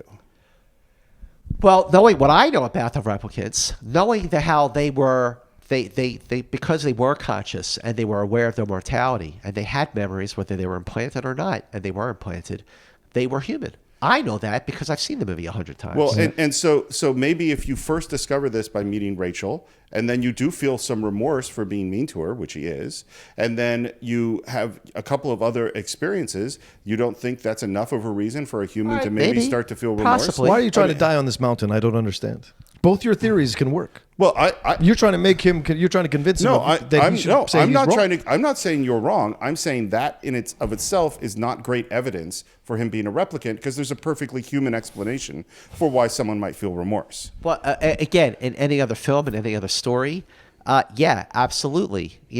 Some I mean, people. he is a replicant. Based on I think the movie pushes it that way. And by the way, we'll find out if he's a replicant for sure in Blade Runner 2049 on October 6th. Well, he's still alive. Yeah, so he's maybe still he alive. isn't. 4-year lifespan. I think that Harrison Ford is one of the greatest actors, has the greatest getting beat up skill of any actor I can think of. Absolutely. He knows how to get his ass kicked. And he gets his ass kicked repeatedly, particularly as Indiana Jones. But man, him get beat up by Leon, brutal. The slow slaps are fantastic. But once again, it's what you do to someone who is lesser than you. For lack of a better phrase, treating someone like a bitch. And that's what he does. He goes, that scene with Leon is so good. My birthday is April 10, 2017. How long do I live? 4 years. He goes, wake up, time to die. It's so great. It's such a great scene. Yeah, and he's rescued by Rachel. Yes. Rachel shoots Leon in the head. So, which means she had second thoughts about coming down to meet him, because she's there in that area right there. I think she's coming to meet him at the bar, or she's coming to meet. She follows him to that sequence with. It's the only reason that she could be there. Yeah. We go back to the apartment. I love the blood in the shot. Yeah. Okay. So let's great. talk about that scene. Okay. So they're back in Deckard's apartment after, like you said, Deckard got the crap kicked out of him. Yeah. So he takes a little swig from the shot glass, and the blood. Great. The suck back goes back into the glass, and you see the blood in there. And Rachel. It's Harrison Ford's idea, by the way. Yeah. Oh, that's Harrison great. Ford, right. Yeah. So, but Rachel is standing there, and he goes, Shakes? Me too. I get them bad. It's part of the business. I'm not in the business. I am the business. Yeah, that's so great. Line. Fantastic. Great line. And so, all right, guys, this is Scott Mans stood up. 1 hour. He is pacing We back are and forth. now past the halfway point of Blade Runner. Yeah, we are past the midpoint of this 20 minutes. film when Leon gets shot in the head. We talked about how Blade Runner, maybe the Blade Runner is not Deckard. Maybe the Blade Runner is Gaff. We talked about, the unicorn establishes that he is probably a replicant. We have talked about why does he show remorse standing over Zora's body. Exhibit C in the case for Rick Deckard being a replicant is this. So Deckard takes off his shirt, puts his head in the sink, in the ice. He's rinsing out his mouth and the blood is dripping out of his mouth. Rachel says to him, what if I go north? Will you come after me? Hunt me? So Deckard is drying off himself with a towel. He goes, no. Right. I owe you one. But then in the very next scene, Deckard says, but somebody would. Yeah. Now, at that moment, at 1 hour and 8 minutes into the film, when he says, but somebody would, okay, what is another sign that someone is a replicant? Their eyes glow.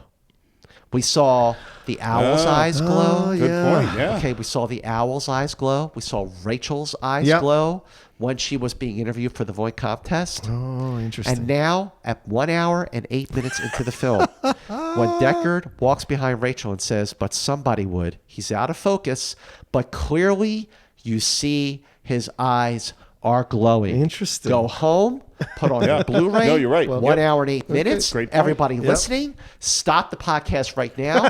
Put on your Blu-ray. Advance to 1 hour and 8 minutes. In this scene, you will see Deckard's eyes glowing. He is a replicant. Okay. He is not the Blade Runner. Gaff is. Okay, all right. Great point. Thank you, gentlemen. So we get into this love scene, which now part of this is my 2017 eyes looking at this thing. But Yeah. and part of it is stories I've heard about behind the scenes of how this was shot. It's pretty rapey. Okay. It's pretty pushy. I don't. Well, sure, it's pushy, but it's also noirish. This is how it was Yeah. in the noir stuff. It evokes that noir feeling. He's a man. He's a little more of a brutish man. But when he pushes her, she is running. He is trying to make her face something, and she ran last time, and he's not going to let her run again. She ran last time because he was horrible to her. Well, sure, fair, but like he's trying to make her face this, right? And in this moment, he shuts the door like this. What's he trying to make then her he face? puts Well, before that, yeah. just to establish the fact that he's showing more remorse for her, and she's starting to feel Her for feelings. him after he's lying on the couch and he's got the drink on his Yeah, yeah. chest. She starts playing the piano, Yeah. and he sits next to her, and he goes, I dreamt music, and she's like, I thought I had lessons, maybe they're just Yeah. memories, and he goes, you play beautifully, Yeah. and then the angry. Yeah, but she's running from her feelings for it. And he's not going to let her run from his feelings, Kiss from her me. feelings for him. And so she shuts the door. And you may not like it, but this happens. This has happened. I have had this experience. This happens. Sometimes you have a moment where you have to make someone face something, and you grab them, and they face it, and it's there. I'm not saying you need to physically abuse anybody, but man-women relations are not black and white. In no fucking way are they black and white. So there are moments where you have to do something. I'm sure in any relationship you've had moments you have to be, no, listen to me. There is a situation. So that happens. What he's saying to her in essence is, no, listen to me. And he's saying in essence is kiss me. That's your opinion. No, that's what happens in the scene. No, but I'm saying what he's saying to her underneath the words. Yeah, like figuratively. He's yes, saying figuratively, this- because when he pushes her against the wall, he realizes he's gone too far. Because he does. He puts his hands out in a way of like, Yeah, I'm he's sorry. like, I'm sorry. Yeah, he Like, puts yeah. his hands out in a way of I'm sorry, and then he approaches her slowly. And he does it because he realizes he's pushed a bit too far, and he pulls back, and she lets him pull back, and that's Say, the thing. kiss me, kiss me. They meet Yeah. each other as equals in that moment, I think, because she was above him in the beginning, and she is slowly coming down, and he's coming up. And in that moment where they have the somewhat slight physical altercation, it is where there are equals. And he approaches her and he says, "Tell me to kiss me. Tell me to get." And she finally gives in and says, "Put your hands on my body." This is her giving in because she's been resisting for so long, and so There's no question that is what happens in the scene. Two things I'll say about it. The first thing is that she is at her lowest emotional place. I have three things to say. Okay. One, she's at her lowest and most vulnerable place. Her whole life has been destroyed. Second thing is that she is literally has just discovered that she is of a species of servitude. Sure. And so that she is actually has no agency over her life. Right. And remember, when Deckard first met her, he called her an it. And the second time he met her, he treated her like an it. And what is this guy now doing? He's ordering her what to do. He's also Here's the third thing I'll say. Okay, sure. Here's the third thing I'll say. Sure. Ridley Scott told Harrison Ford to slam her against the wall. Didn't tell Sean Young. Oh, that's not good. She burst into tears and was crying. Oh. And Harrison Ford mooned her, ostensibly to make her laugh. Now, and this is the thing. It's like, is the film making the film? No. Does the scene work in the film? Yeah, it did. Yes. Did it bother me 10 years ago watching it? No. I did. I interpreted it just as you've interpreted. Now I have that story in my head, and that's a little bit in my head. And Okay. I also think That's about, that women actresses are frequently put in situations in Hollywood where they are pushed into doing things that they are uncomfortable with. Absolutely. And that is wrong. Now, does that have anything to do with Deckard and Rachel within the scene? Nothing whatsoever. But it did. But I did go like, watching it this time. And that's a fair perspective to have. look, I mean, Absolutely, Steve, you know, to put that it's in there. 2017, Yeah, of so course. it's like- But he's also, in another way, Steve, he keeps her from leaving because there's 2 crazy replicants out there, and she has just killed one of their friends. Perfectly good point. So that's another reason he kind of like wants to keep her there too, I would think. All right. Roy goes and meets JF Sebastian. Yes. And there's this very odd in that relationship between Pris and JF and Roy. JF knows instantly that he's in trouble too. Yeah. Yeah. Because, you know, when Pris was there, you know, Pris has this like innocence, even though she was using him. Yeah. But when Batty shows up, Sebastian gets scared. Yeah. Hi, Roy. Gosh, you really got some nice toys here. This is the friend I was telling you about. This is my savior, J.F. Sebastian. Sebastian. I like a man that stays put. You live here all by yourself, do you? Yes. He gets scared. Oh, yeah, absolutely. The menace You of can him. tell that he is scared. And, you know, Batty is just like, you know, Zora's gone, Liana's gone, and it's just us now. And they're trying to tell Sebastian to take me to your leader. Right. Is he good? Who? Your opponent. Oh, Dr. Tyrell? I've only beaten him once in chess. He's a genius. He designed you. Maybe he could help. I'd be happy to mention it to him. Better if I talk to him in person. But I understand he's sort of hard man to get to. Yes. Very. Will you help us? I can't. We need you, Sebastian. You're our best and only friend. They're trying to butter him up. He's, you know, Batty's trying to make him laugh with like the eyes. We're so glad you found us. Right. And Sebastian is nervous, laughing. He's scared of Batty. You And know? fascinated too. Yeah. Like he's scared and fascinated, I think. And we going, how are we going to get in to see Tyrell? And the answer is this chess game. Yeah. We show up at Tyrell's, wake him up, give him the chess move. Of course, you know, Tyrell thinks that Sebastian is by himself. Right. Because they're playing chess. Right. And he goes, oh, milk and cookies kept you awake, huh, Sebastian? Yeah, I think you better come up here. So he lets Sebastian in. Tyrell comes down in his bathrobe. And when he sees Sebastian and he sees Batty. And Tyrell, of course, knows instantly. Tyrell gets scared. Right. Like, oh, shit. It's a great acting moment because he has a slight hesitation putting on the robe or wrapping the robe, tying the He's thing tying the robe. and He then- looks down. Yeah, and then looks down. And then he adjusts his tactics.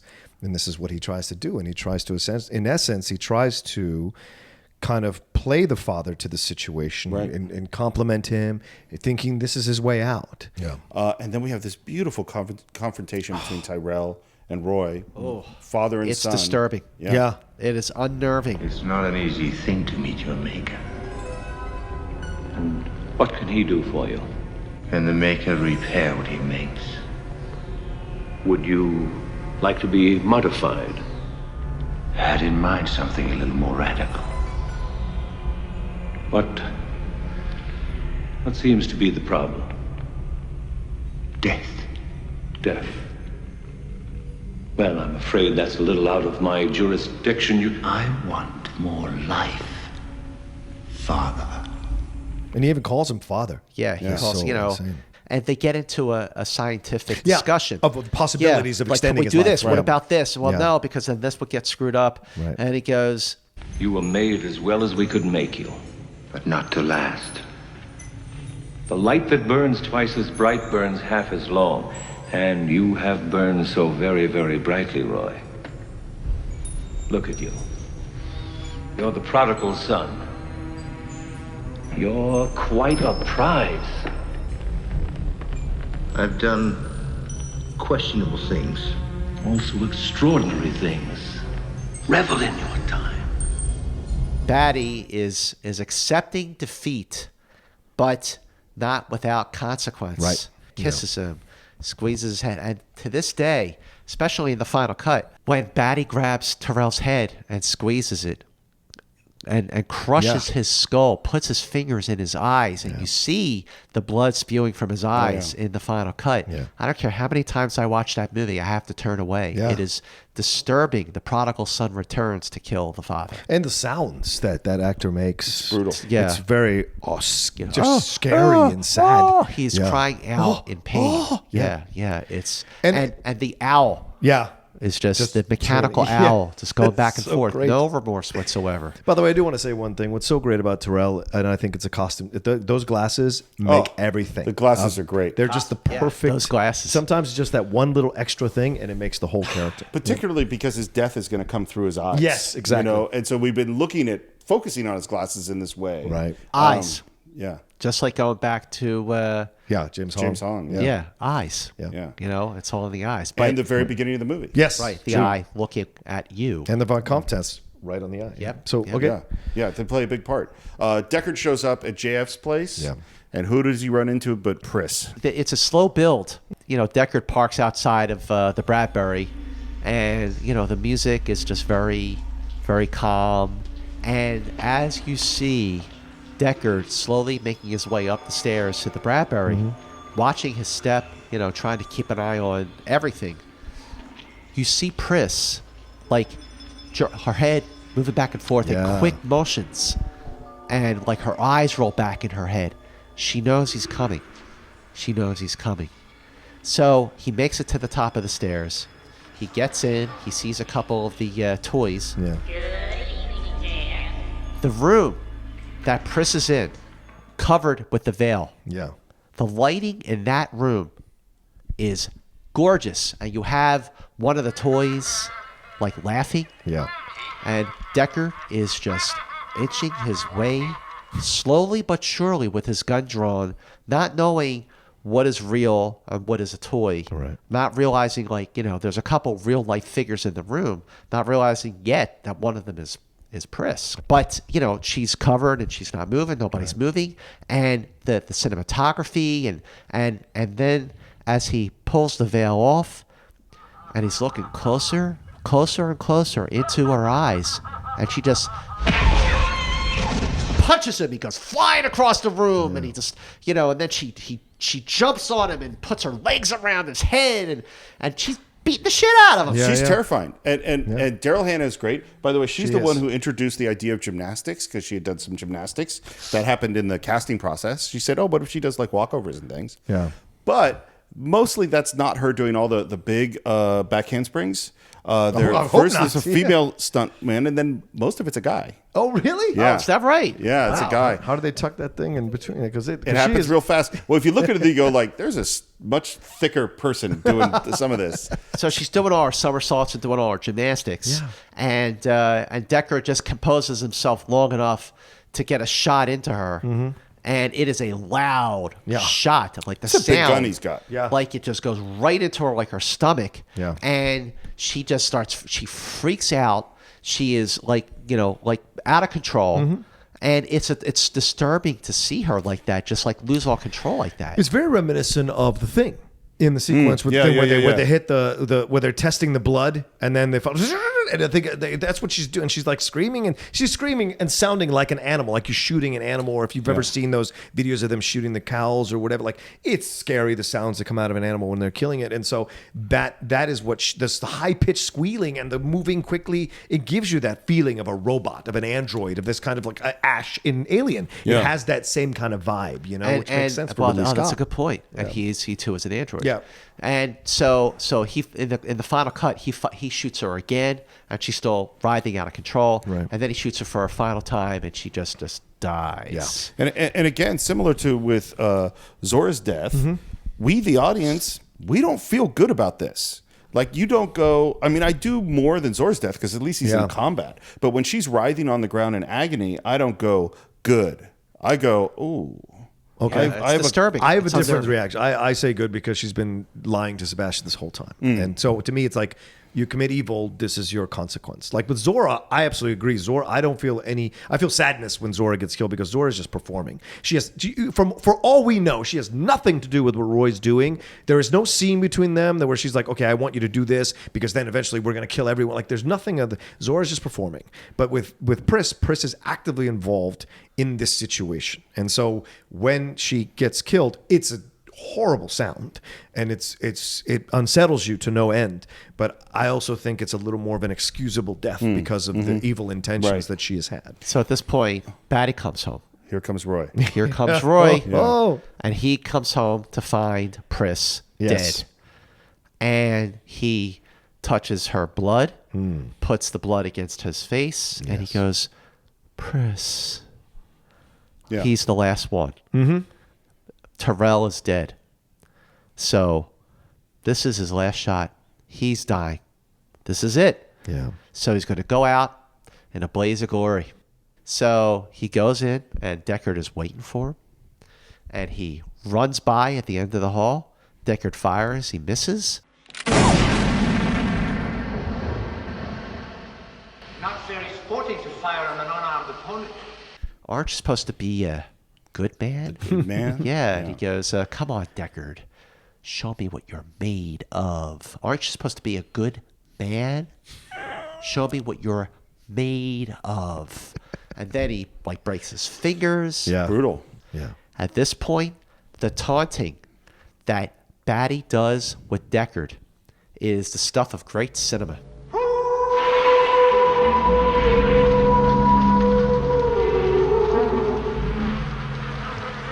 5. How to stay alive. Oh, yeah. So quotable. 6, 7. Go to hell or go to heaven.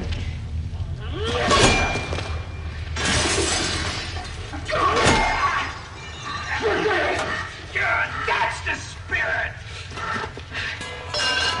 And we see two things. One is we see the power and the scariness of Roy Batty. Right. And the other thing you see is the charisma and the genius of Rutger Hauer. Yes. Like his performance in this is one of those star-making performances. Yeah. Like this sequence, and there's something that's at once sort of primal and animalistic in the way he plays it. And there's also something spiritual and holy that he is experiencing the moment of his own death fully. Yeah. That's what we see. Putting a nail through your palm. Well, that's the thing. To me, there's Christ imagery. That's definitely Christ-like. especially because he strips down to basically what is a loincloth. Yeah. To fight him, right? Yeah. And he shoves that thing through his hand to be able to, and he saves his life. When Deckard is about to slip off the beam, he saves his life. You know, but like the way he smashes, he says, His head, okay, I'm going to give you till 10. He's like, smashes it and he through goes, the 4, 5, time to stay alive. Yeah. And he's howling like a wounded animal. Yes. Yeah. And again, Deckard goes out on the ledge. And he goes, what are you doing? And he smashes him in the head with the toilet seat. And he goes, that hurt. I mean, it's funny, sporting. Yes. but it's disturbing But too. he says that was unexpected. That's what he says. Yeah. And there's this great moment where he's leaning out the window in the fire escape. Yes. And he stops, Deckard's gone, and he stopped just for a moment to feel the rain on his face. And there's this feeling of, this is the last time. Yeah. Savor this moment. Yeah. And there's oftentimes, in most movies, most action films or whatever, you're with the good guy. Yeah. And in this movie, we are split. Our allegiances, we don't want Deckard to die. Right. But we don't want Roy to die either. No, right. And we love, you come to love him in this moment. And the choice to save him, here's a quick question. Was he thinking about killing him, or was he always going to save him? Well, okay, so the way I feel like at the moment of his death is when Roy Batty became at his most human. He became human. He really became human at that moment. That he was just gonna. I mean, he definitely was toying with Deckard. He was going to kill Deckard. Yeah. But at the moment that his life was about to end, he realized how precious life really was. Yeah. Right. So when Deckard jumps across between the two buildings and he doesn't jump far enough and it's raining and he's slipping. Quite an experience to live in fear, isn't it? That's what it is to be a slave. By the way, that's the real stuntman not jumping far enough and grabbing onto that thing. Holy shit. That was not intentional, and then they made it intentional. Wow. Oh, is that right? That's amazing. Wow, that is amazing. Because it works so Voight well. grabs him, and he's got the nail through his hand, and Yeah. he grabs him, and he lifts him up, and he puts him down, and Deckard, like sits back, like in fear, like, oh, you're going to kill me. And Voight does that beautiful monologue. I've seen things you people wouldn't believe. Attack ships on fire off the shoulder of Orion. I watched sea beams glitter in the dark near the Tannhauser Gate. All those moments will be lost in time. Like tears in rain. Time to die. That he came up with and wrote himself. The end. Oh, wow. The end. Yes, the end. The tears in rain. That's And he's that's holding right on there. to the dove. Yeah. Which, by the way, when the dove flies away, doves are not able to fly in rain. Just FYI. But that last scene that the water is dripping down his face, time to die. Yeah. And he just shuts down. Deckard is staring at him. What rises behind Batty? A spinner. Yep. Who steps out of the spinner? Gaff. Yep. What does he say? You've done a man's job, sir. You've done a man's job, sir. You've done a man's job. Yep. I guess you're through, huh? Finished. Yeah. He's walking away. It's too bad she won't live. But then again, who does? Which means he has figured out that she's a replicant too, or has it been like I guess they all know that she's a replicant, right? I think they know. So, but why does he spare her? Why does Gaff spare her when he could take her out and take out Roy in that moment? Because he did a man's job. Okay. He did his job.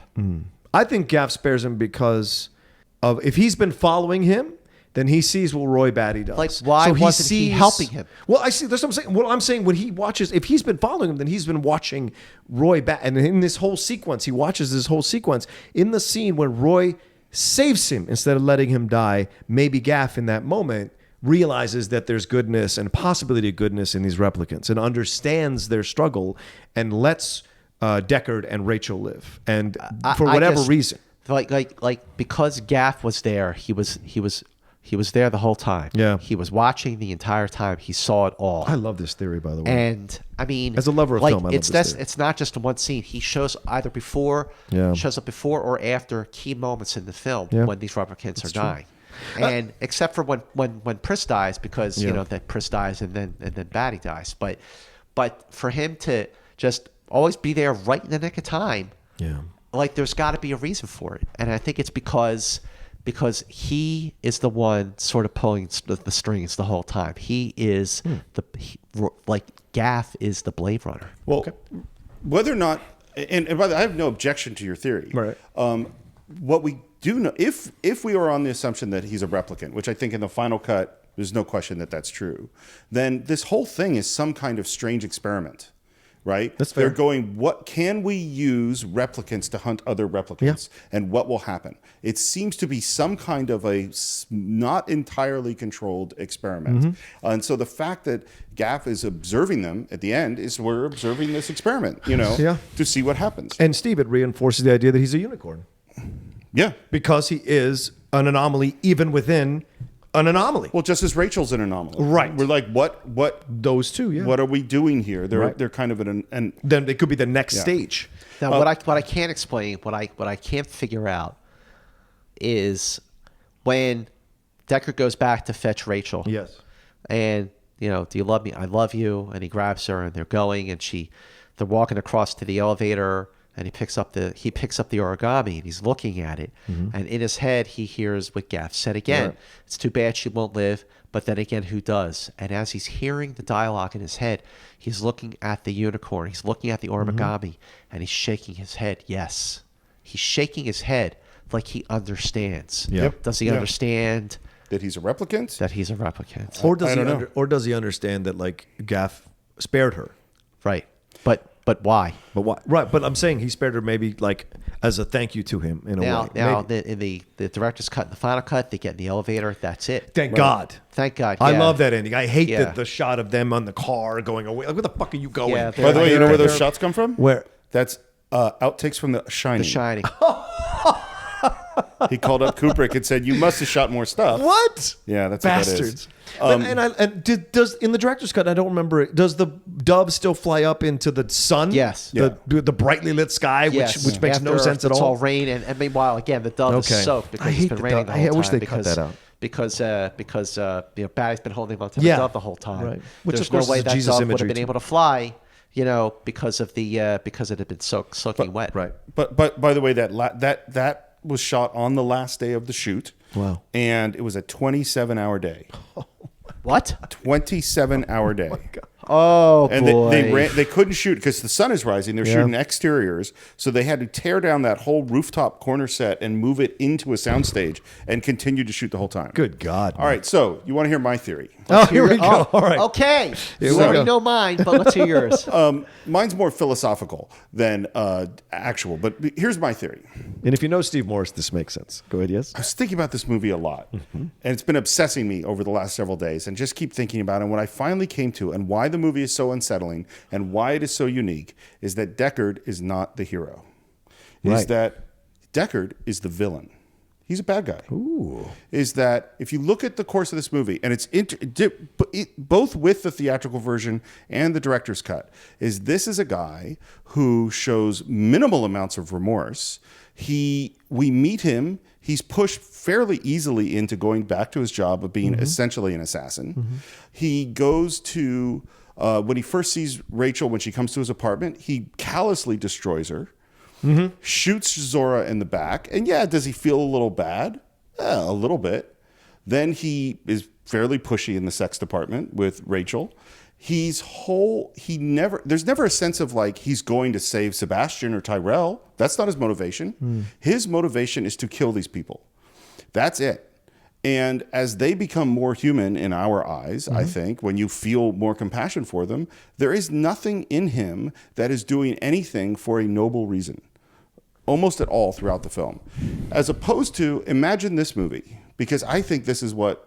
So here's this story about these slaves that are living out in space, and we have a warrior slave and a worker slave and a sex slave, literally a sex slave, and somehow they manage to find each other and they form a family. And there's tons of evidence that these people think of themselves as a family. Yeah. They manage through some heroic means that we don't know to escape bondage. Yep.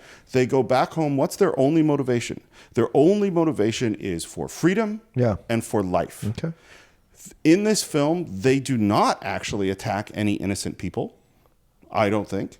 None of the people that get hurt are innocent. Well, Sebastian is. Sebastian, who has been part of designing the slave race. Okay. This is a massive genocide. Millions of people, of human. And what do they say about them? They say, well, after 4 years, they start to develop emotions and a sense of identity. And so that is when we make sure that they die.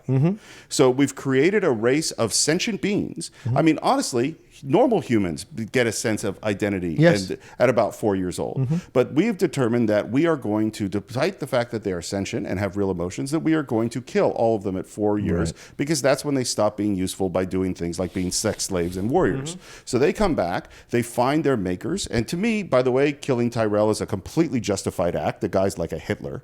It is totally justified. And while they're doing this, there is some guy who is killing one by one every member of their family. And so they're the heroes. My They're the theory heroes of this works in film. conjunction with yours. You realize that? Oh, my theory works in conjunction with Sure. yours.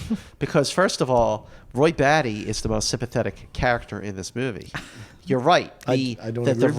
replicants are it's like the Fast and Furious of the Blade Runner series. We're family. But yes, when like Leon dies and Batty goes to Pris and he says, it's only two of us now. I mean, he shows more emotion than anybody And else when in the Pris's film. death, this is his daughter. This is his sister. So it's his girlfriend.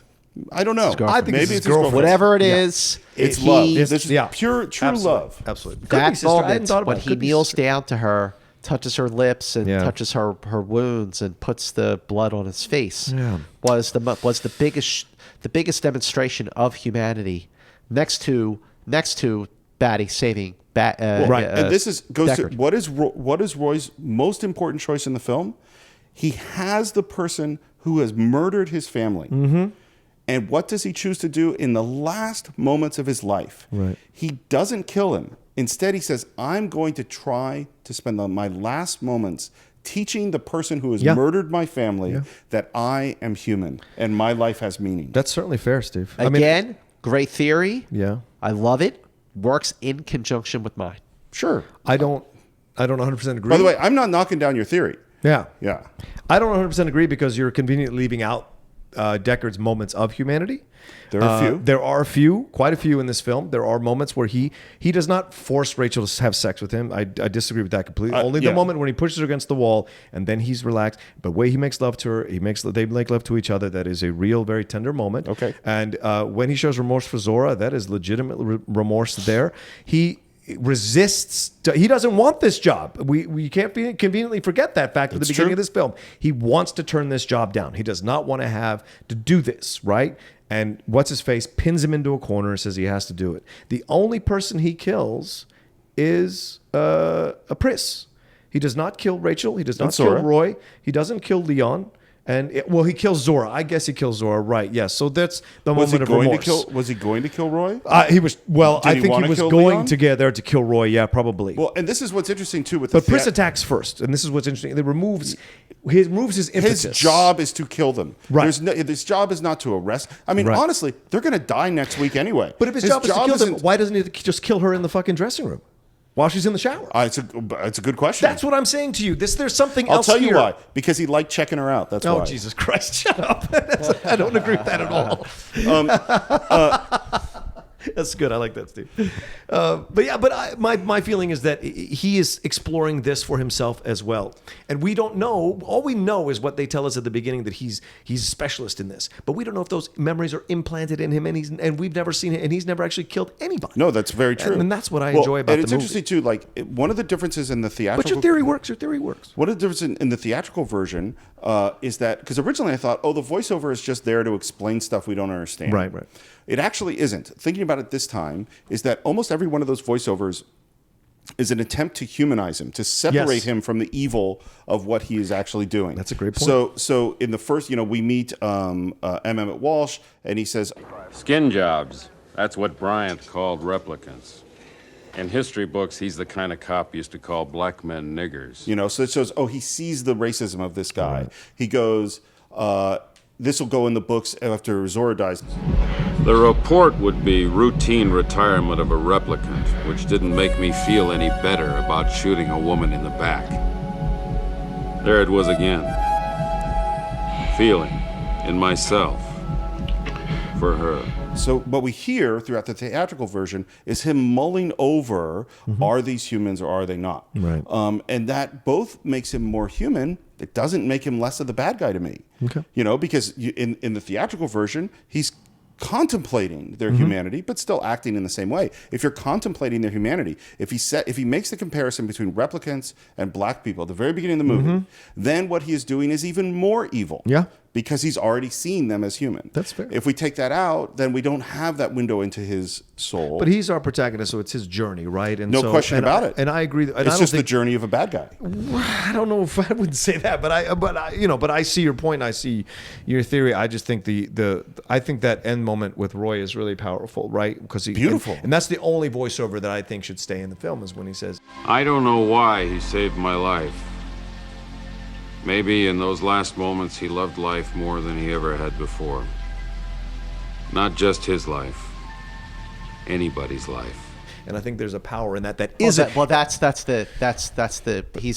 You're right. I agree that is actually the best of all the snippets of his voiceover. Right.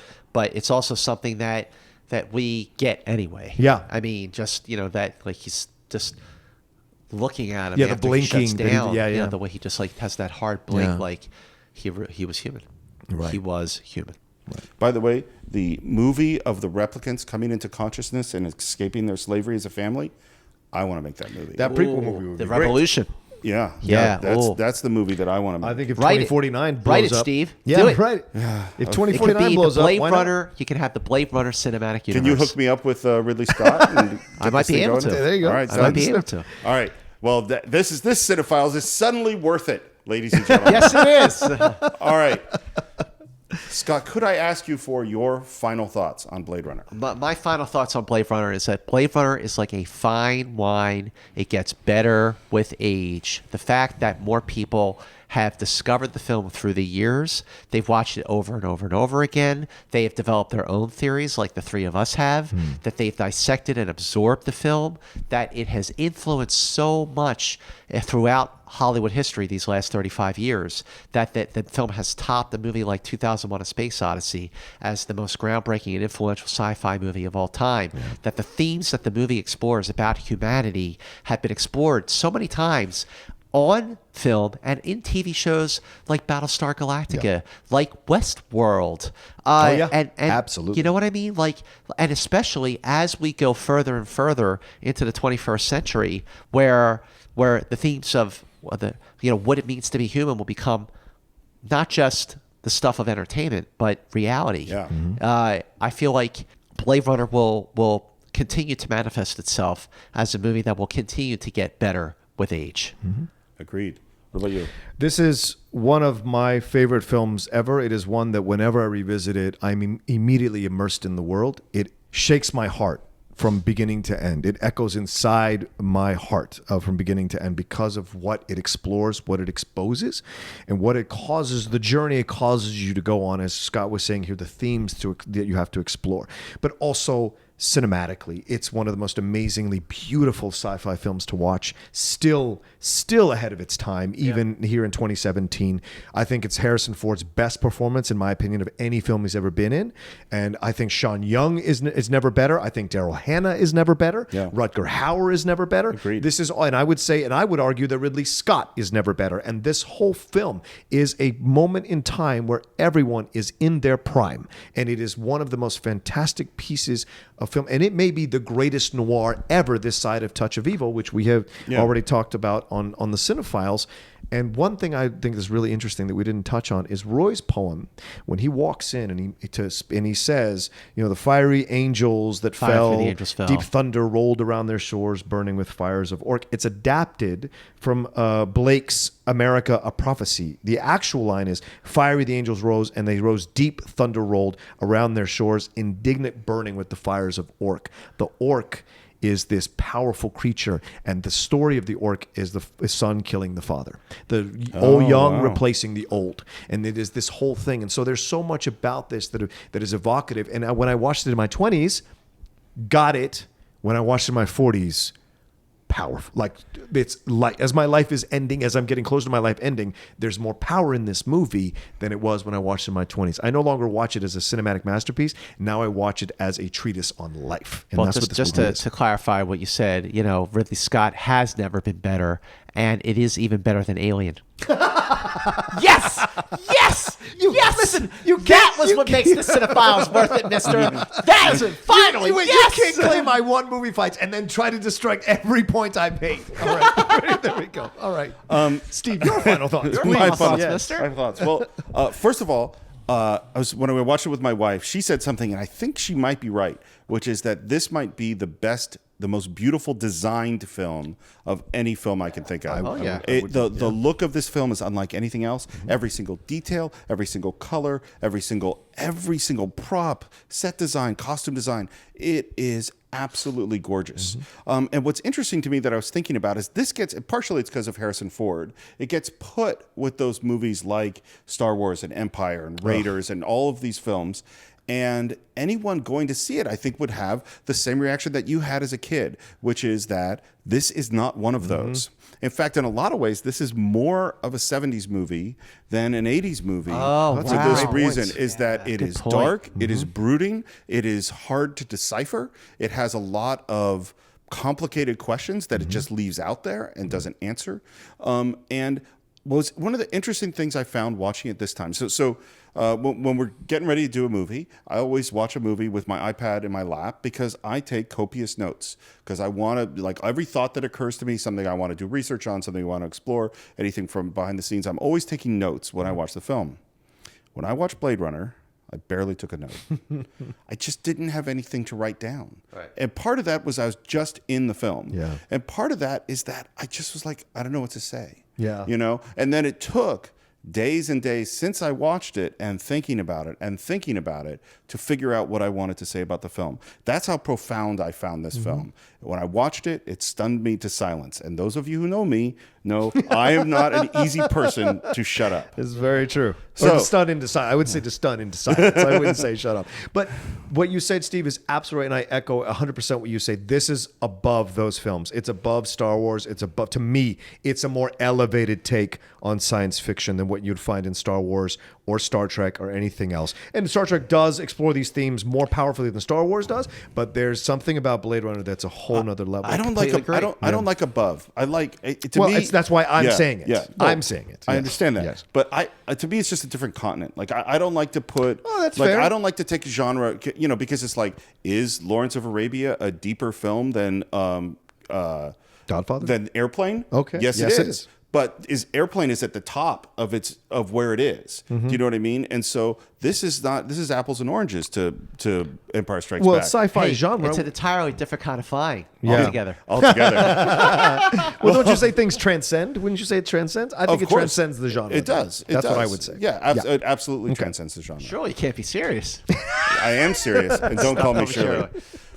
Okay, so that's what we My father think says of Blade Runner. hustle back on defense. Yeah, okay, yeah. Hey, the white zone is for the immediate loading and unloading of passengers only. That's Have you ever been to a Turkish bath? You're the one who wanted to have an abortion. All right, so next time on the Cine-Files with Scott Mantz, you want to do Airplane? Airplane? Yes, Airplane Oh my it God. is. Oh my God. Airplane it is. Really? I love Yeah. All right. Let's do it. I love it. Okay, so that's what we think of Blade It was Runner. then that I discovered that I had a drinking problem. Oh, so many great lines. Hey, wait. What a pisser. Oh my God. I knew I picked the last week to stop sniffing glue. So that's what we think about Blade Runner. We want to hear what you think about Blade Runner. Visit us on Facebook at the Cine-Files, CINE-FILES. Subscribe to us on Stitcher, CINE no-files. You can subscribe to us on iTunes. When you're on iTunes, leave us a review. You haven't done it yet. You know you want to. It's time. You owe it to the Cine-Files and to yourself to leave us a review. If you don't, how will we know that you're fully human? Yes. Make sure you go back and watch Blade Runner in 1 hour and 8 minutes. You will see Harrison Ford's eyes glow, Yes. proving that he is a replicant. And trust me, Gaff is the Blade Runner. And maybe they should visit you on Twitter when they find that. You Where can would they visit? definitely hit us up on Twitter. You can find me. My handle is at Movie Mance. That's with the TZ. I'm also on Instagram at Movie Mance, and you can watch me on Access Hollywood, and you can watch me on the Schmodown and on Movie Fights with my arch enemy John Steven Roca. And you can reach me at SR Morris on Twitter. And John, where can they reach you? You guys can always reach me at The Rocha Says, ROCHA, on Twitter and on Instagram. Every Friday on Collider Movie Talk of obviously the Cine-Files.